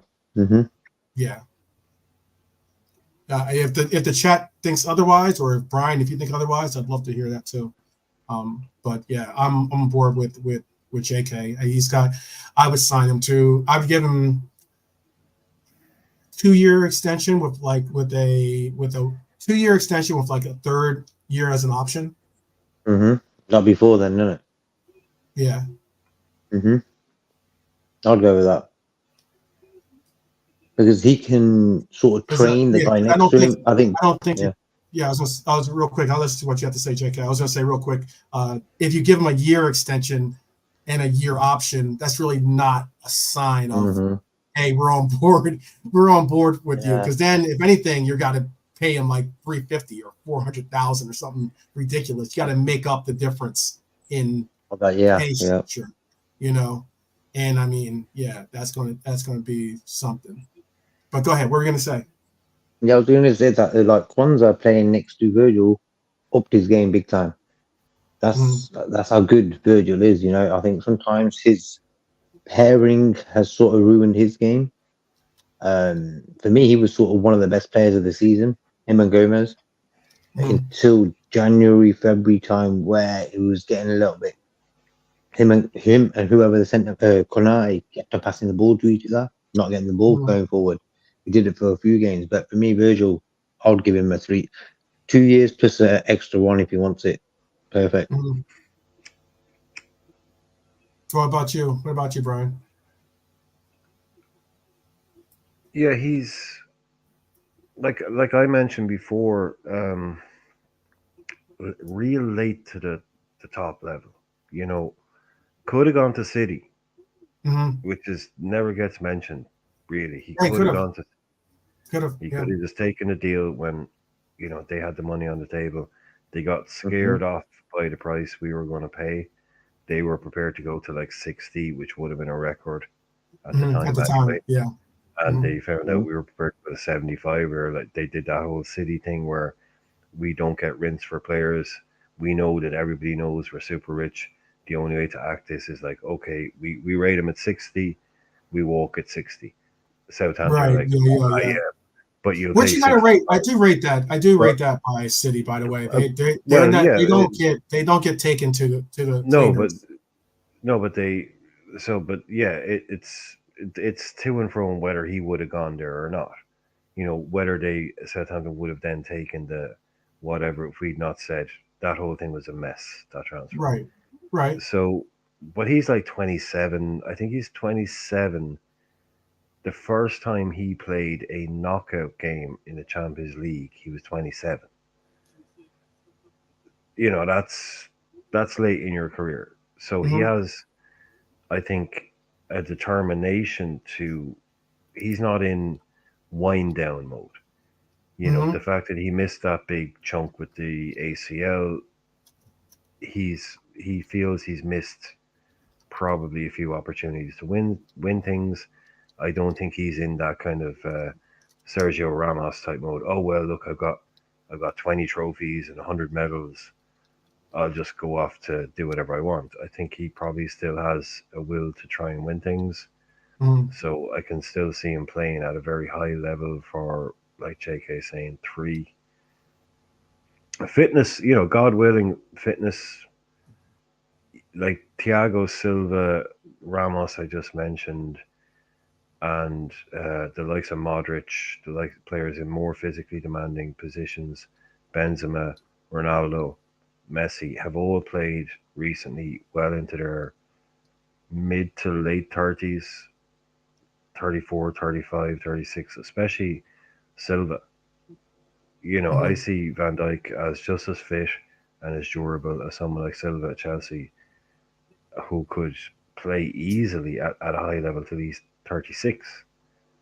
Mhm. Do we? So I have no problem at all giving him another, another 3 year deal, 2 years with not an option to extend, or 3 years solid. If the, but again, with the Kwanzaa thing, I think that's why a lot of the stuff with us talking about buying 18-year-old centre halves prospects makes no sense to me whatsoever. That guy, if we didn't own him, people would want us to buy him, and Yeah, he would be our Euro. We have him. We don't need to go out and buy a Exactly. Kwanzaa. Yeah. Euro is a Kwanzaa. We have Hmm. a Kwanzaa. also Like, are you saying that you're not on board for us no, buying an 18-year-old, 20, um to come in for big money. We don't. We like to be a big world class. We have one. We have a yeah. Kwanzaa. Like Real Madrid would be looking at Kwanzaa going, we'd take him. Oh Barcelona yeah, would be yeah, looking, yeah, I get what we'd you're take saying him. too. So he's ours. We don't need to go out and buy a 18-year-old potentially world class centre half. We have one right here. I So let's go out and I buy see what you're that. saying. I see what you're saying. I Yeah, see what you're saying. we need. Yeah. We're not like we need to. Like sometimes we forget how good some of the players we have are.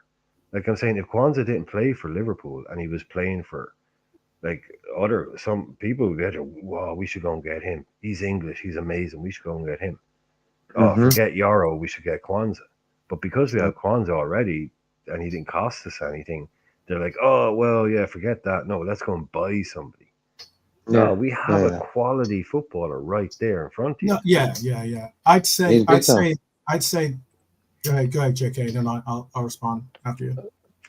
For me, out of all the young players, he's number one for me. Potential guy, Mm, yeah, he's so like he plays so calm. I'm more Yeah. chilled watching him play than Kanate. When Kanate plays, I'm a bit Wait, yeah. sort of nervous. Where mm. Kwanzaa plays, he's made one mistake, the United game. Other than that, he's been sort of flawless, man. Guys, respect to him. Respect. He's a kid. Yeah, man. He's a kid, and he has Yeah, the he's air quite. of a I 27-year-old like. year old player. He's Well, got Jude Bellingham he's vibes. had that air about him Yeah, for I the think he youth has team. He was the Bellingham vibes. captain of the youth team. Yeah, He was the kind of guy who was clearly captain from the age of 5 up. yeah, He's just one of those guys. He was picking lads up when he was 16 because he's the first lad to get a driver's license. The first yeah. lad to get, he's that kind of guy. That I was he just just gonna has leadership written all over him.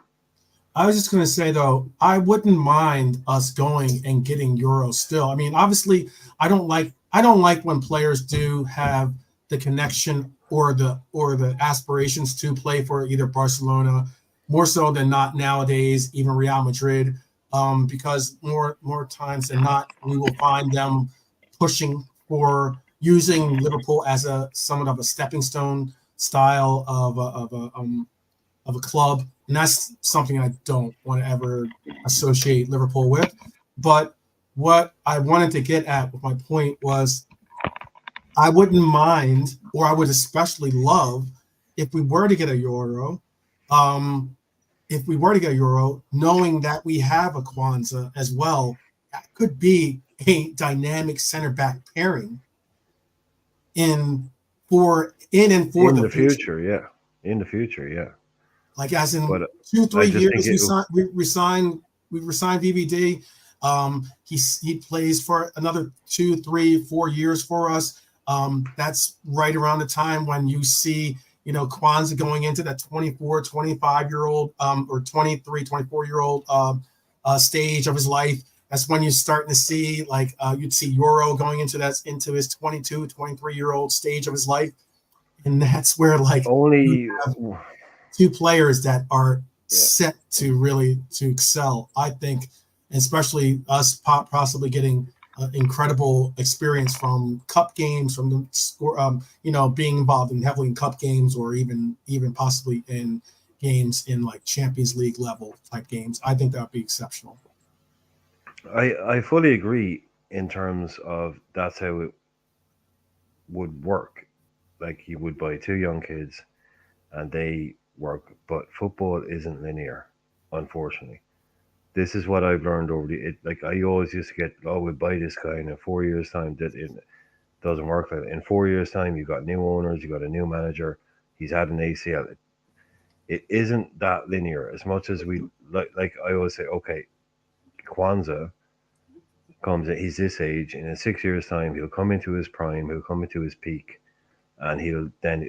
We don't even know if the world is going to be here in 6 years' time, let alone where Yeah, Kwanzaa. I know. That's a little But bit. you know what I mean? That's So it's not I get what you're linear, but it's not. saying. I get what you're But you saying. can't. Yeah, you bring in so But you in two prepare years. for the worst. No, but just Expect the quickly. best. No, Prepare for the I worst. know what you're saying. But no, what Yeah, I'm saying, yeah. but you can't say if we bring in these two guys, they'll both grow up together, and they'll be in 4 years' time.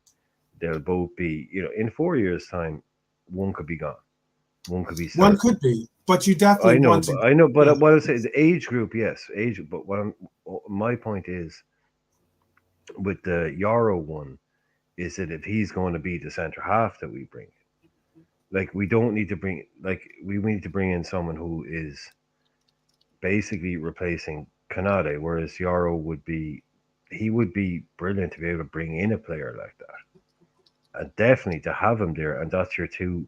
I'm fully on board with that. That your two backup centre halves are Yarrow and Kwanzaa, and that's the best way to have two young guys that are younger. But look, again, like in 4 years' time, who knows? So if you do that, I think it would depend now on selling players, because I think Mm-hmm. we'd have to sell Canate now at this stage. If you wanted to bring in a Yarrow and a Calafiore, then you're selling, definitely. You're selling. In my mind, I don't know. That would mean he goes, and does even potentially Joe Gomez go? If you're going to bring in two at that sort of, what I would don't know. Yarrow I, be? I 30 million. Joe Gomez is an interesting case though, because Joe Gomez is a player that a lot of us have grown up watching him play center back. But is he really a center? Is he really looked at as being a center back for us going forward?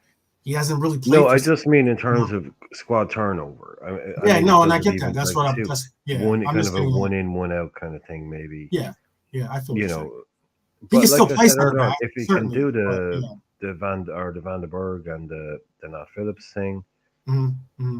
that's two off the books. Like, and again, that's not two for one. Like you were saying, don't say that's two because like there's a big difference between selling two players who literally do not play for the club to buy 70% of a player who will start for the club. That's that's that's not two for one.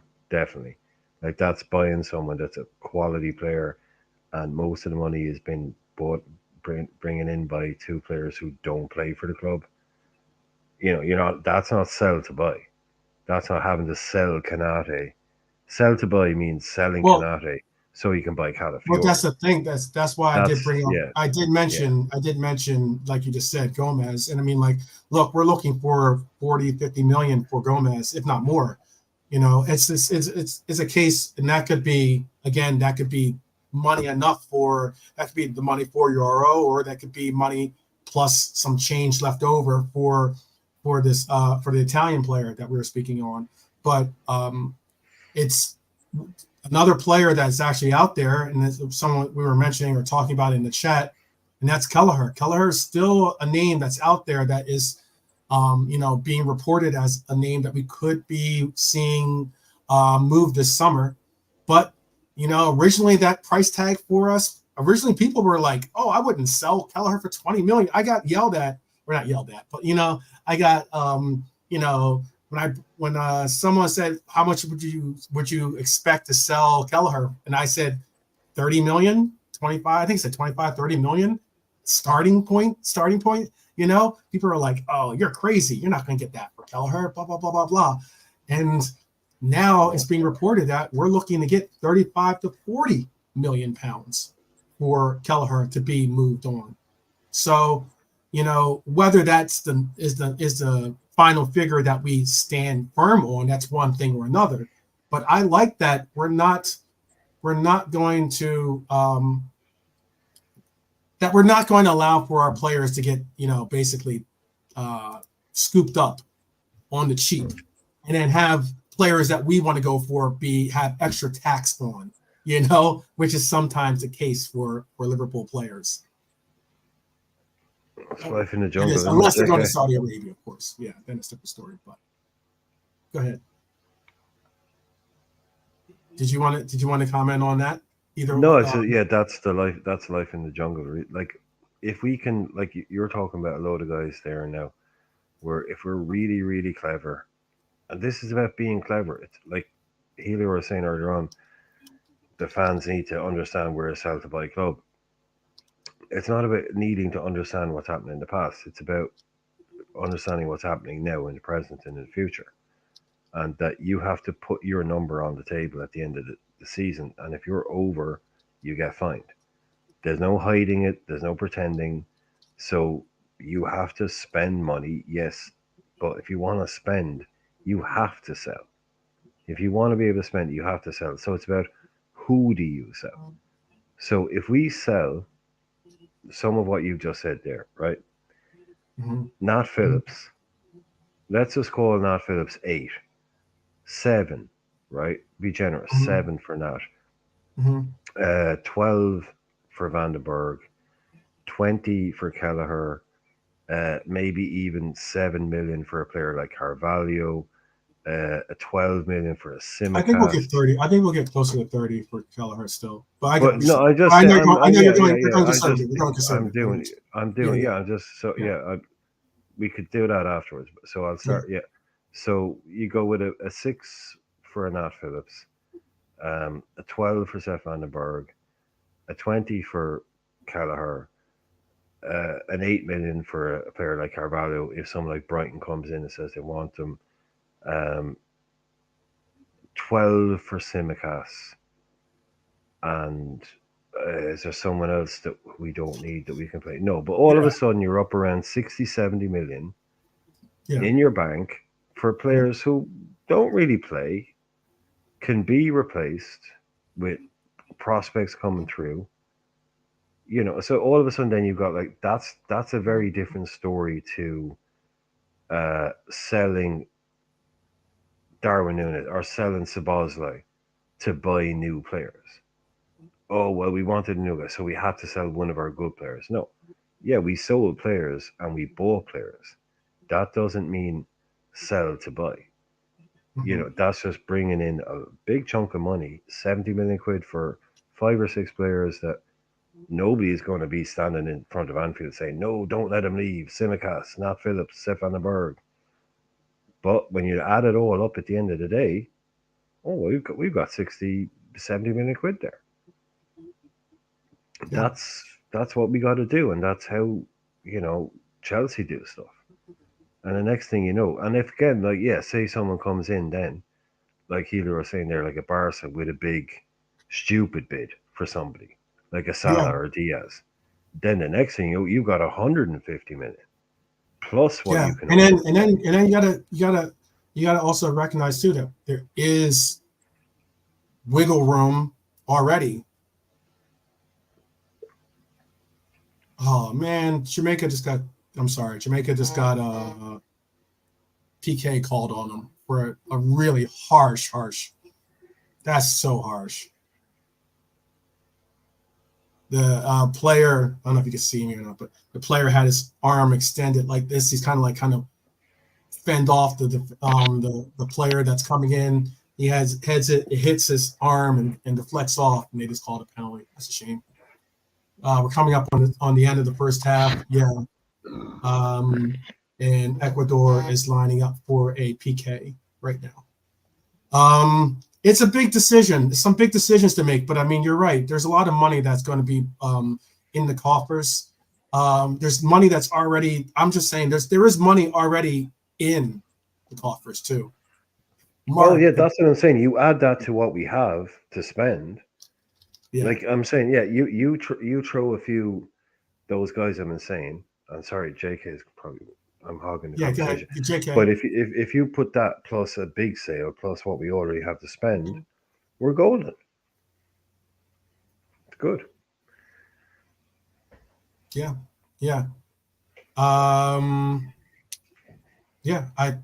It could end up being. That's why the reports about us. Oh, you almost got that too. 2-0 right now. Ecuador, they just scored. Oh, What a Jamaica, man. Oh, wait. Yeah. Montego Bay, remember Montego Bay? Yeah, my friends are from there. Yeah, they just scored. Really? Goal. You got Yeah. friends from Montego Bay? Oh man, we were only talking We were about just that. talking about that. Yeah, we were talking about that before. That's the biggest stadium in Jamaican football. Professional football is in Montego Bay. 9,000 proud can fit into there. I thought you were going to say like 99,000. No, not even close. Even their cricket stadiums are small. Tyler says, I pretty much have all the numbers regarding Liverpool. There isn't much in the bank whatsoever you want to believe, whatever you want to believe. And the Swarovski deal last year had to be financed through a finance partner. Okay, Hyler. The reports are that they have money that they can utilize. Look, because you got to recognize too, especially if like Dominic Solanke gets a move, or that's money that you got to put in towards the bank. That's money that we'll be getting from that deal. And we did spend some money, but we had a couple of years where we haven't spent anything. Really. It doesn't really like Hyler. Again, I know you often say this, and I know you're really knowledgeable and all of that, but the numbers are public. The accounts are public. Yeah. So our numbers aren't hidden. Our accounts are wide open to the public, as are all the financial accounts now for these guys. And I know what you're saying. Maybe minus City. What? No, the point, allegedly. I'm just joking. I'm totally joking. I know. I just want to finish. I'll finish it quickly. Oh, it's the numbers are there for anybody that wants to see them, and when you talk about really much anything, no, it's not Deloitte and Touche. We're a public company. You can just look. You have to produce your books. You can just look at them. You can go and see them. But basically, what I'm saying, when people talk this money, that money, if you talk about a football club in England, 90%, 95% of the money that we earn comes from TV money. That's it. It comes from the TV deal. That's where the money comes from. So that's how much money we get. We know how much money we're going to get. We do have money that we can spend.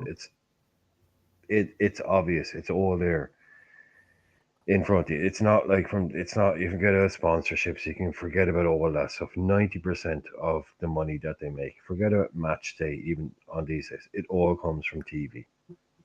It all comes from the television. They're £8 billion deals.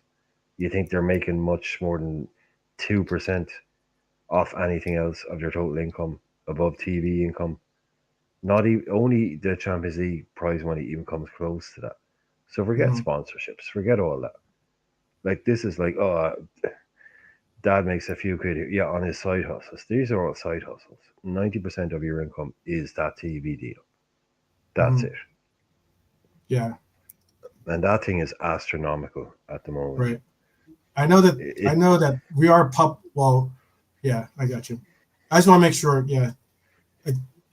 FSG is a private company. It's not like Liverpool's not like Manchester United is a public company. They're sold. You can buy shares on but all the same, the books for LFC are an open public. Like you do, the public. You have to publish. You have to publish your books. Right. You can't not. They do it's publish part their of the books. deal.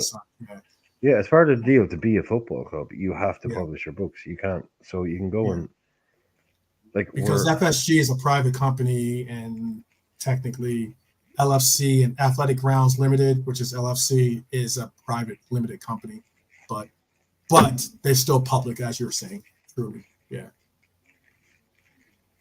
I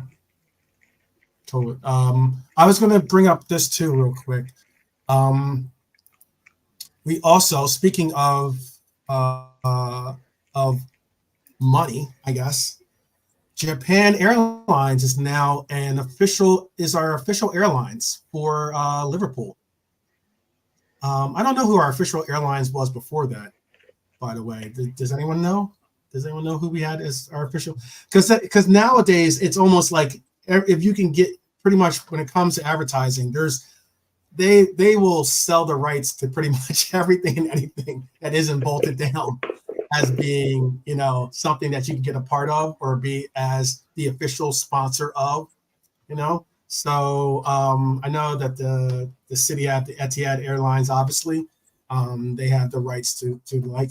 I don't know. I don't think that this is not. I don't think Japan Airlines is going to take over for Standard Charter, but I believe Standard Charter contract. The contract is about to expire. I want to say. Do you know when that's going to expire by any chance? I think this is their last year. I think It's their last year, right? Yeah, no, they're different. There's a partner. Japan Airlines is a partner, and Standard Charter is a main sponsor. Mm-hmm. So yeah, this is what we all laughed about. Man United were being laughed about for having tractor partners. Oh, 2027. 2027 is the end of Standard Charter. Oh, okay. Well, they might have renewed it, but yeah, they just renewed. They just renewed April 2024. They just renewed. That's why. This was going to be the last year, but they must. Yeah, they took care of business. But just they used to be laughed at for having tractor partnerships and noodle sponsors. They were inventing partnerships like you can be the official Man United partnership for anything, and Liverpool fans used to laugh at them for being sellout commercial nonsense club. And we didn't put a lot of people failed to put two and two together that they were the most commercially savvy club in the world, and this is 25 years ago. And the fact that they were winning Premier Leagues, they couldn't put two and two together. Whereas Liverpool fans are like, "Oh, we're a proper football club. We don't have tractor partnerships or, you know, noodle partnerships. That's a joke." It's like, well, why are they able to pay twice as much money for players as we are? Mm-hmm. This is where all that money came from. They led the market. And that's where they basically invented this crap. Like Man United invented having partnerships. They saw the future, and they said the future is commercial. You open a loaded, like we were like 10 years behind them, opening shops in Japan and New York. And United had been doing it for 10 years, and we were like, oh, actually, it's not cringe anymore. It's back then it was cringe. So we're a real club. We don't have to do that. We'll just win titles because we're Liverpool. And they were like, no, look at it. Check it out, bitch. We just earned 10 times what you did. Now we can buy and it changed. And that's what now we all have noodle partners and Japan airline partners. And look at all those things behind them. They're all different, you know, well, not all of them, but they're different kind of things. You know, like you'll go to another one, you have all these logos everywhere. All these companies are paying bits and pieces to be linked with us. It's not so that when we advertise them, this is where you don't see it. It's when you go to their advertising is when you see our logos being used. You see, they can, like, they'll show a picture of, and they'll use us in their advertising. It doesn't really, we don't get anything from them. They just pay us a flat fee to be able to allow our images and to put like an LFC logo on something. And that's all it is. Or just to be able just to be able to, like when you get your, you know, your bank card, you know, you could get a Liverpool bank card if you have a Standard Chartered bank account or something. That's simple as something as stupid as that. And you'll probably be able to get access to a couple of Liverpool players to do a commercial for your company, you know, something like that. Yeah. You know, you'll see. I'm not a supporter of Standard Chartered, but it is what it is. I'm not going to get down that route. But I'm just saying it out loud again. But it is what it is. Japan Airlines, though, big up. It's also cool because I'm hoping, you know, I know some people have soured. I've seen some people souring over the Endo being on the team and such. It's kind of sad, but it is cool. The season ended. People have turned on Endo since the season ended. Okay. Or yeah. Well, I haven't seen much of that. I don't know what they're watching. They should be watching. I know. I watch a lot of YouTube, by the way, people. If you haven't noticed, I do watch a lot of YouTube. I'm if even if I'm not on a panel, I might be in some of those chat circles with you guys. But yeah. I have seen some people say some things about how like they would sooner. I think I'm trying to think what the Coppish guys were saying. For instance, they were saying how I think it was Cal was saying that he doesn't necessarily want to get rid of Endo, but if need be, he would get rid of Endo so that he can make room for Tyler Morton and Bichetti to be their DMs. And I was like, that's bold, man. Shout out to Tyler Morton. Big up to you that you're doing well. And someone was saying earlier on that there's someone trying to buy him. They are. Someone's trying to buy him. Whoever they are. Yeah, they are. They're at least trying to get a loan deal, if not outright buy him. But I mean, like, yeah. Shout out to Tyler.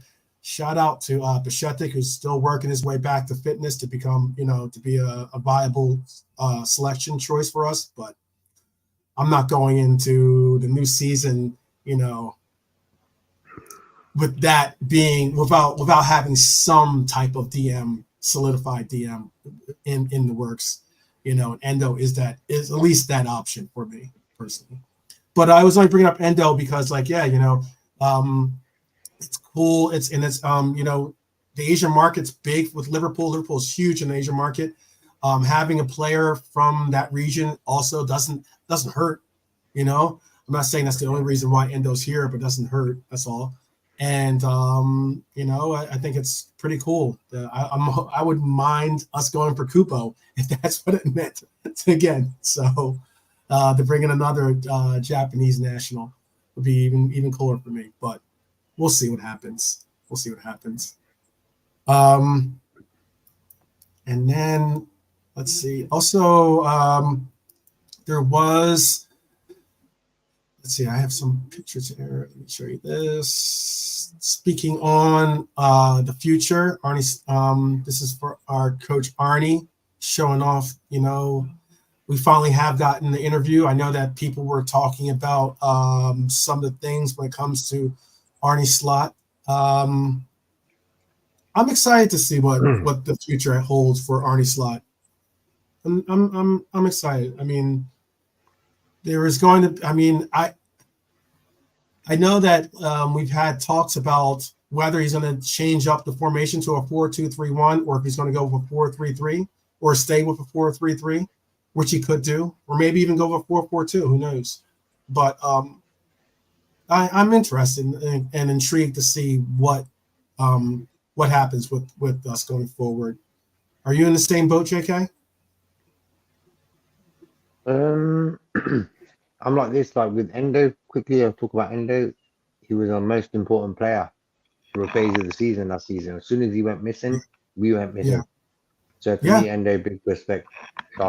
Respect to his game, what he did for us, and he sort of learned slowly about fouling. So he sort of improved himself as a player with us as well. He did. So he did. Yeah. No Caribou Cup was like the game. He got injured at Caribou Cup, and after that game, you noticed that it was a tough. He was trying to work his way back to the fitness and form that we had all appreciated earlier. Yeah, and I think with Slot, we can't really say what type of guy he is regarding transfers, what type of player he wants. We don't really know too much about him, so this window is very important for him to show us fans what he's about. It is. It's a funny title nowadays too, that when you hear head coach, manager, like it used to be to me it was pretty much the same. Like you could they were interchangeable. You're a head coach, that means you're the manager. That's all it usually meant. But now, if you're a head coach, it means you just deal with coaching. If you're a manager, it means you deal with, the personalities and the likes. It's kind of interesting. Well, it was always massively important to someone like if you've always been a manager in a business and you get a new job at a big company and you're doing the same job, but they tell you Well, no, you're not actually a manager. Like your job title, because these things actually have make a difference. Your job Mhm. title is senior team leader, Right. whereas you had always been a manager. So no, no, well, you have there's someone else who is the manager, or there's some. So it actually is. I know it sounds like semantics. It sounds like, but it is actually a very big deal. The difference between a manager and a head coach, and what Yeah. basic all these clubs want gone is you're if you're a manager, if you're a head coach, then your job title is head coach. So you have a certain amount of responsibility, Hmm. which means it's not about what you do or what your job is. It's more about what your job isn't. It's Right. Okay. basically I get where you're going with telling that. you, Yeah. yeah, Yeah. that it isn't your job to run the football club. Hmm. It's your job to coach the football team, Right. which is what a guy like Klopp often came out and said, I just want to coach the football team. Right. That's me. That's what I do.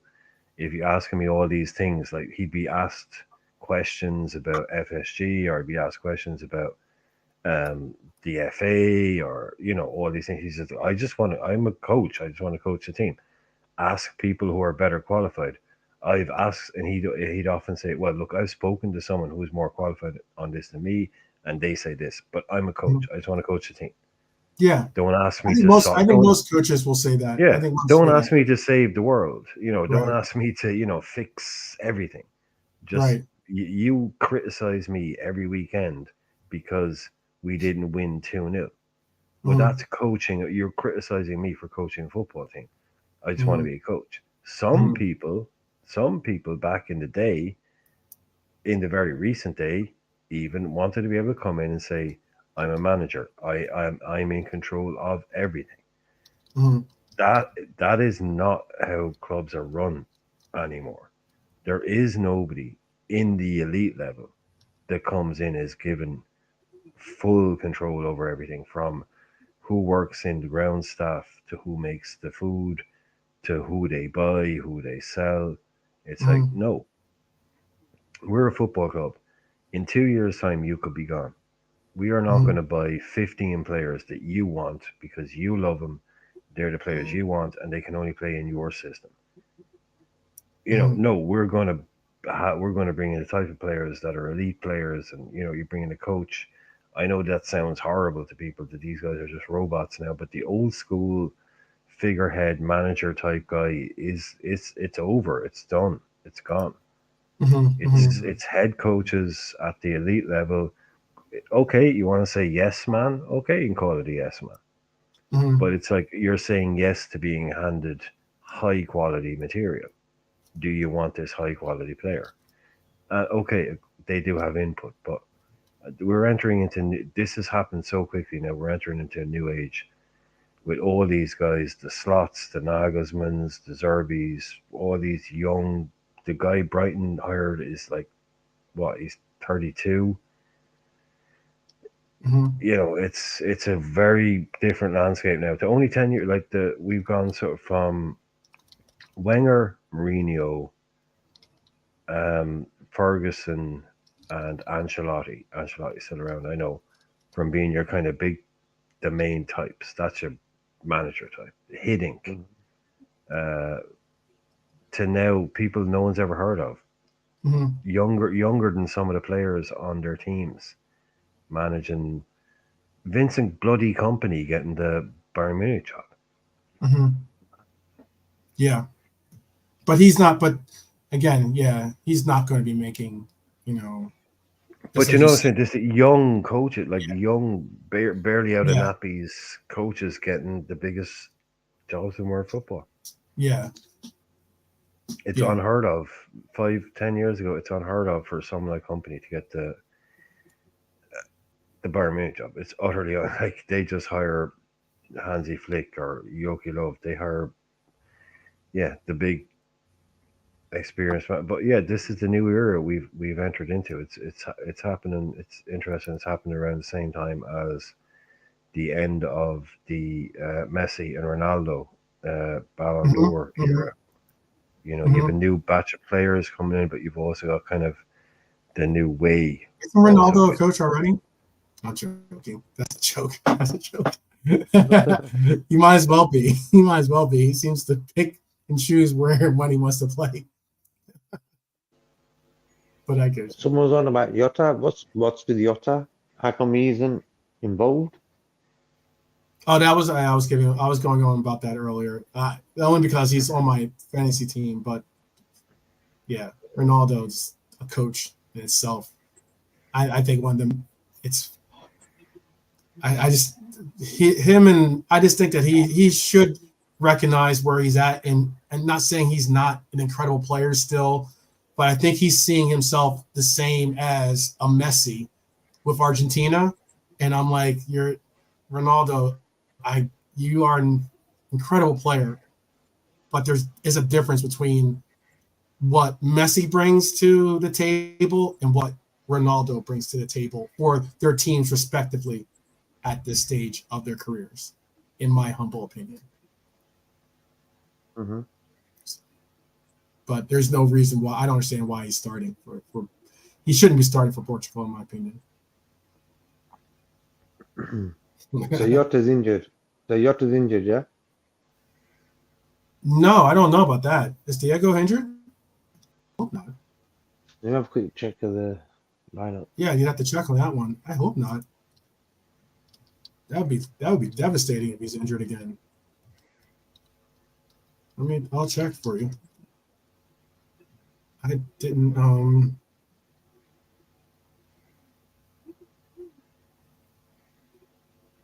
Yeah, it says. He came on a sub. On a sub. It says Jota injury explained after strikers. He skipped Portugal training, but he came in. He did come. I saw him playing, so he did come on as a sub. But it's not like they've got plenty of other talent other than that, other than Diego. But yeah, that would be horrible if he were to be injured again. And yeah, Hyler, I'm not doubting your expertise in the finance. I just know there was an article that I read that when it comes down to everything with all the new rules, the proposed new rules, and with all the different new contracts, money that we're bringing in, blah blah blah blah blah.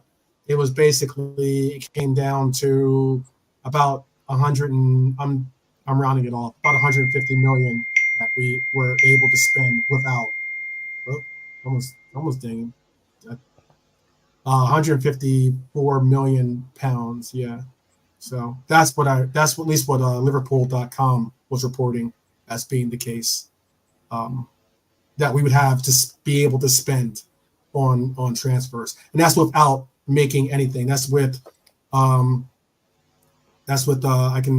read it to you really quick. Broadly speaking, this will blah blah blah blah blah. Taking that 70% figure in Liverpool's latest revenue from the Deloitte.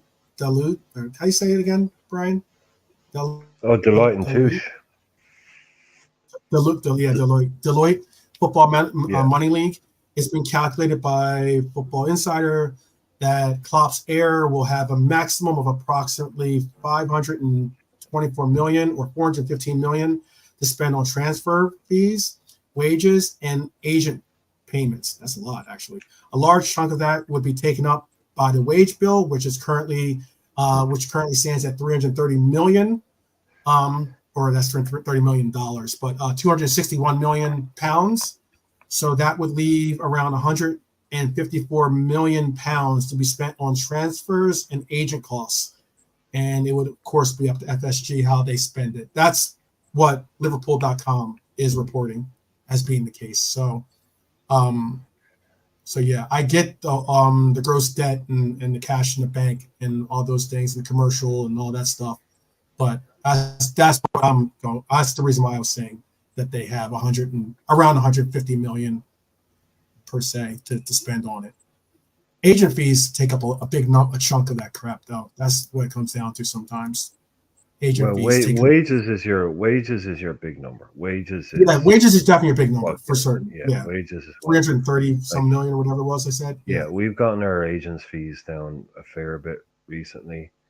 Mm-hmm. So you're But yeah, look, a club like Liverpool, regardless of what your debt is, regardless of what all that, you're always going to be looking at about easily being able to spend around 100 to 120 million with your money coming in on top of that without endangering yourself over the 3 year period or whatever it needs to be. It's whether you do it or not. It's yeah, okay, you can name, oh, we did this and we did that, but sometimes we got creative and we brought in stuff that left us not owing debt, really, because they've always said it like they're not going to put their own money in. They're going to run the club on what it earns, which is how it's supposed to work, which is fine. Yeah. Like Yeah. if we got like the world's richest owners tomorrow, it wouldn't make any difference because these rules don't allow you to just spend 500 billion. Yeah, and they're trying to. Yeah, and that's what they are. I think PSR is going. I think 105 I'd like us to spend million. more. Of course, I would like us to spend more. Oh, I absolutely, would, absolutely. of course. No, I was I'm going to not in say the that camp, PSR yeah. thing. Oh, I was just going to say PSR thing was like, I think it was like 105 million or something around that. But they're talking about possibly adjusting that even for, not possibly for this upcoming year, but for the year prior. These things can change as well. Of course, they can all change. There's just nothing set in stone as to the numbers, because there's deals that are made throughout the year. But before we, oh come on, oh my goodness. Okay, I was gonna say, if Jamaica doesn't score right now, and guess who scored the goal for Jamaica, by the way? The big man. The big mouth, you should say. Antonio gets the goal for them. He should have had the he's definitely on sides. The goalkeeper, or no, he was the initial player that should have scored. It ended up deflecting off of the Ecuadorian man, and then Antonio was trying to get was asking for the handball, and then finally figured, oh well, just keep playing on, dude, and ends up taking the rebound and scoring. It's now 2-1, Ecuador Jamaica, by the way. I wanted to give you a little bit of feel good. This is what I was hoping that some of us would be taking in, but here's some picks, some really cool picks that I saw from the second day, or the day of celebrations for when we won the league, or not won the league. Excuse me. I think it's my for Champions League. I don't know if we were allowed to be out like that for Prem, from when we won the Prem. This was probably for Champions League. But some really cool pictures. Beautiful, beautiful shots of Liverpool. You see the Liverbird there. Beautiful shots. I'm really hoping we get to revisit this. Yeah, and Hyler is saying wages and salaries and all that. Wages to turnover equals 63%. That is incredibly good. If you look at every club in the championship, they are operating close to 100% of their turnover is spent just on wages. Yeah. Before you even switch the lights on in the morning, or pay for the hot water, or pay for just on wages, they are operating at close to 100%. Many of them have and will continue to operate over 100% of turnover spent just on wages. Forget every other expense. For a lot of Premier League clubs, they are operating and have done around the last 10 years at very close to an average, I would say, of around 80 to 85% of turnover being spent on wages. So 63% sounds like a lot, but for us to be operating at 63% of turnover on wages is incredibly good. That is exceptional. Especially Many to have a team competing for, exactly. What we're This is competing why with. clubs in the championship are 5 minutes away from going out of business. Yeah, it's the reason 5 why minutes away, some of these clubs. yeah, And we it's the are reason not. why the stuff that you hear from City fans that are trying to basically, you know, continue to purport. And let me say this, True Jordy, I don't know if you ever will have me on your show. I hope that you do, but because I would love to chop it up with you sometime just to figure out why you hate Liverpool as much as you do. But I will say that it's why Newcastle fans seem to be twerking this like very heavily in anger that they're not allowed to do what City was allowed to do for so long. You know, they figure that, oh, well, City was able to do it. Now we've got our, you know, rich benefactors as the owners of the club. Why can't we do what City did? And the whole point of why it is important, I think, for us to retroactively um, punish City for what they've done to the league, but also what they continue to try to push and try to like push out as a PR campaign, in essence, in my opinion, at least, about how they're trying to get, you know, all these different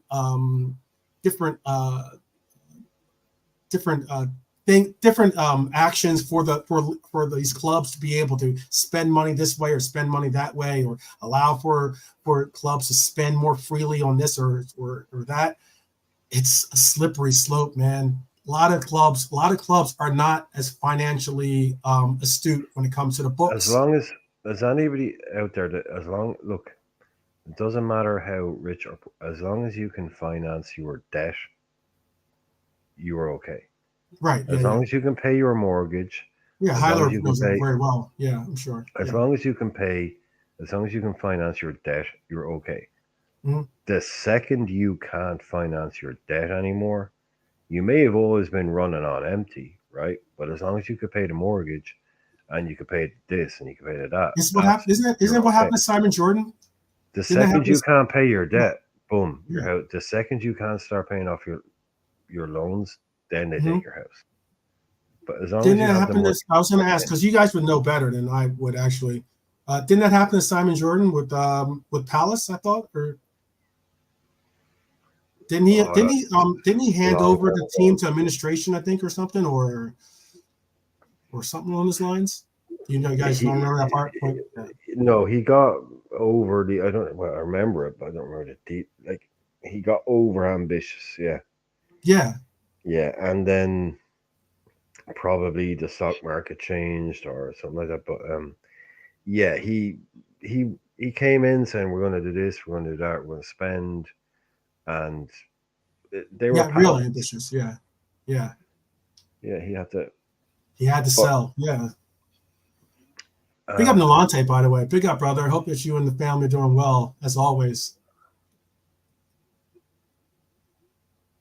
Yeah, I saw him talking about that or something about because like um him and he was on Talk Sport. I know I shouldn't be on Talk Sport, by the way. I get no, you that, shouldn't. but It's like heroin. Just you shouldn't be on it. It's I like know, I heroin. know, You should. I It's know. just like say no to talk Say no sport. to Talk Sport. I Yeah, got say no. you. Yeah, But I was on there and they were talking. He was talking about he was in an argument with they're talking I about boxing too. There was an argument with some boxing promoter, and the I boxing have an promoter was going back and forth about this and that. Yeah.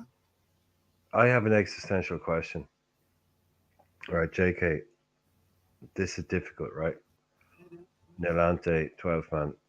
Here you go. There's a guy I know, right? Mm-hmm. And I've just recently started to I've been meeting up with him a lot. You know, meeting up. No, that sounds a bit wrong. You know, I've been hooking up with him a lot because just of Mm-hmm. he's doing something in terms of delivering things that my parents need, right? And he's Mm-hmm. a guy I've known. Like I've known about him for years. I just known the guy, yada yada, and I've always known he's kind of one of the lads, and he's a Liverpool fan, right? And I started to kind of notice the last couple of times, about three, four times now. Twice, and he's pulled up to the house and getting stuff. He has a van, and gets stuff out of the van, and like he's like a van guy, so he has shit, in the van. Okay. But the Sun newspaper 3 times now in a row. And then I met him yesterday, and I was like, "Oh, well, I met a random met Oh him in no. the shop, Mm-hmm. and he was buying the Sun, Mm-hmm. and he's like, he'll come up to you and he'd be talking about Oh, the something Liverpool in the game. sun. No, he'd be talking about the Liverpool. I see the match, and you're looking at him going, man, you're buying the Sun, Yeah. like this, like You gotta watch your your I'm looking at sources. this guy like he's my age. He's like in his 40s. He knows the story. He Mm-hmm. knows. It's just like at some point, like I think I'm probably going to have to say, like, you shouldn't be like, most people don't read the paper anymore. But he's like a van guy, like an old school Yeah, taxi yeah, driver yeah. type. It's like he has the paper, But it's like I'm feeling like, yeah, exactly. It's just no, like it's like he's a proper Liverpool fan. Like he'll tell you who played and who did this and what happened and all of that, and he has all. It's like, yeah, but what? Like, how stupid? Like, you actually buying that paper? Like, I think Mhm. it's crazy. Oh, what? I'm sorry. Yeah. So I'm seeing something on the peripheral of my vision there. The Ecuador player just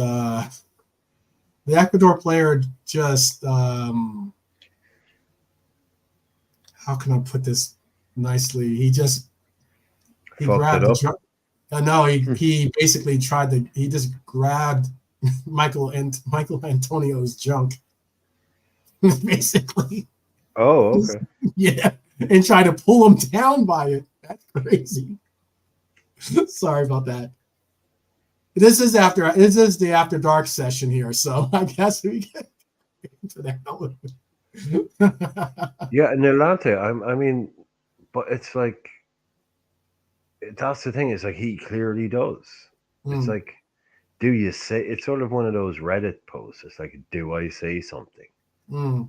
And here's the story. It's just like, honestly, I got in this van the other day, and the freaking paper was on the front seat.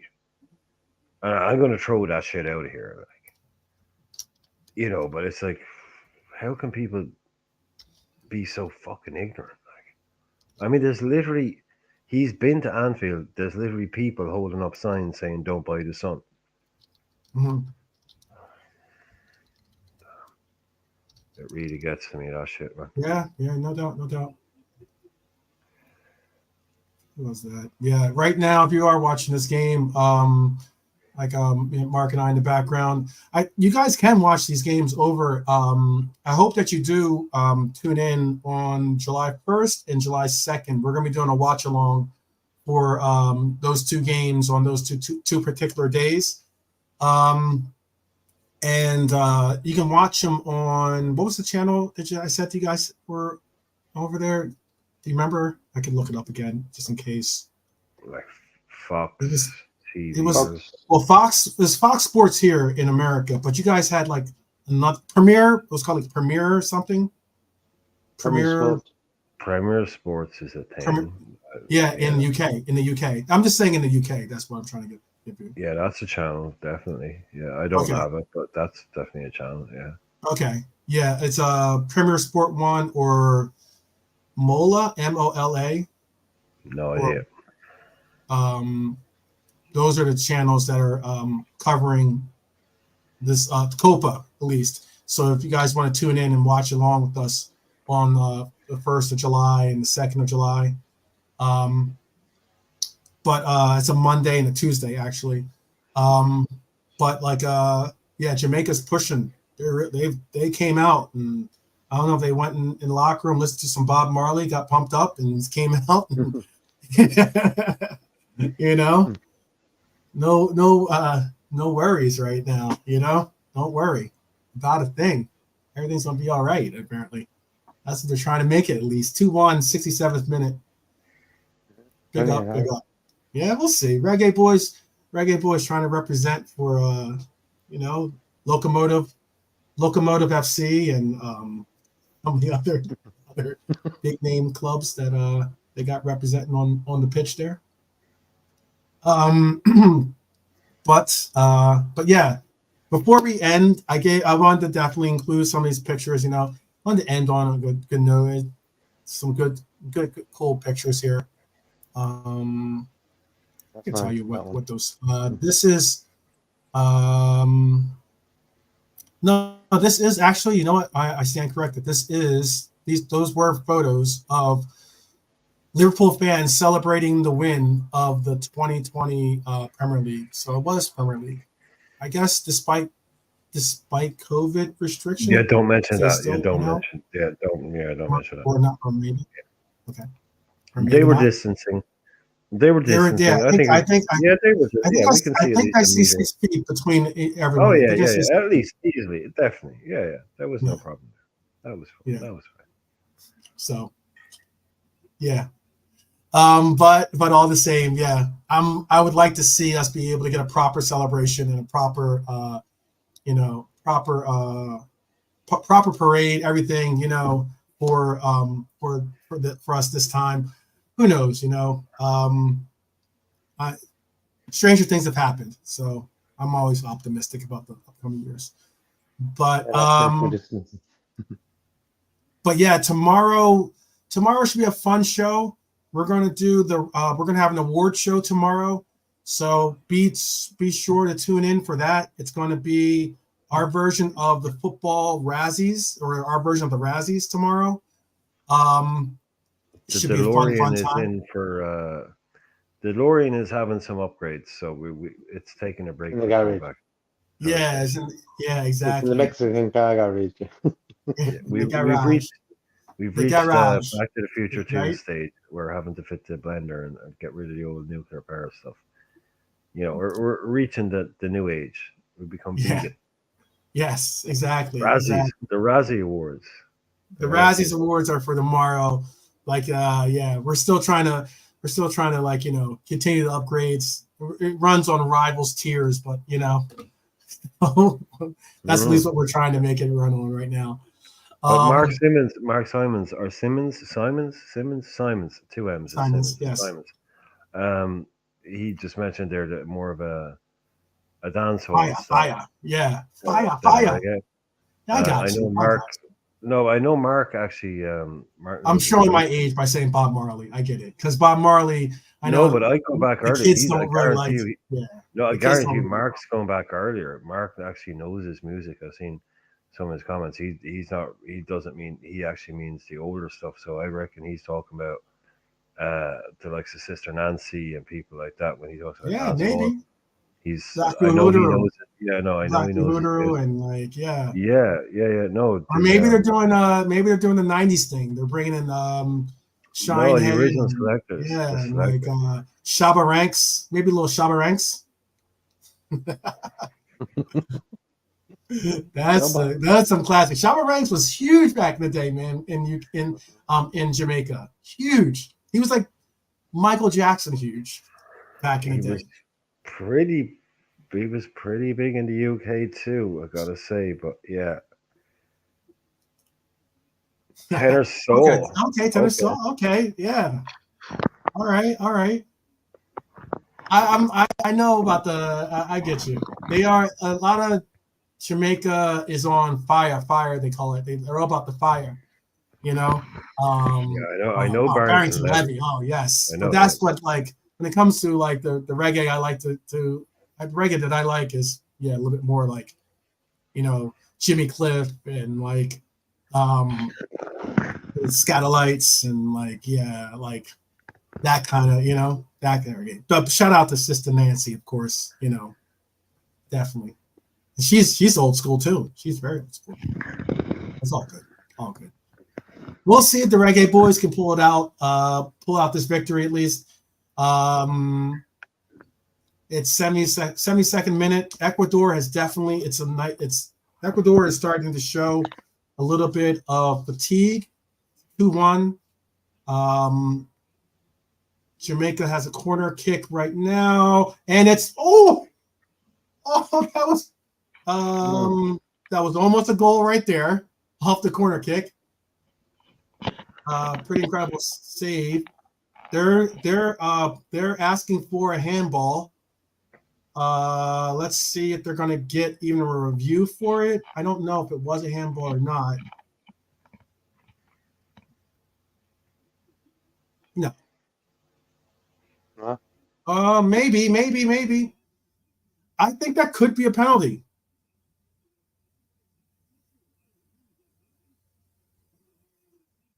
I think that might be a penalty. Ooh, that could be a penalty.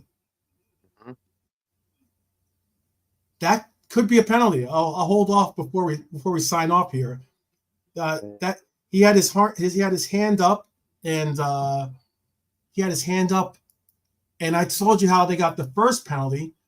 He had his hand up like this, and it hit his hand and then hit his face. But the penalty that Ecuador got earlier was a very, questionable penalty as well. He was kind of going like this, kind of trying to fend off the defender, and it hit here on his arm, and they called a penalty Casado's in the middle trying to make the case for Ecuador that it shouldn't be a penalty. Yeah, I'm not a big Casado fan any longer. So it's what it is. All right, I see. I'm like, whatever, man. But it was goal bound. That was goal bound, by the way, too. Good game. I don't know about you guys, but I've actually enjoyed Copa.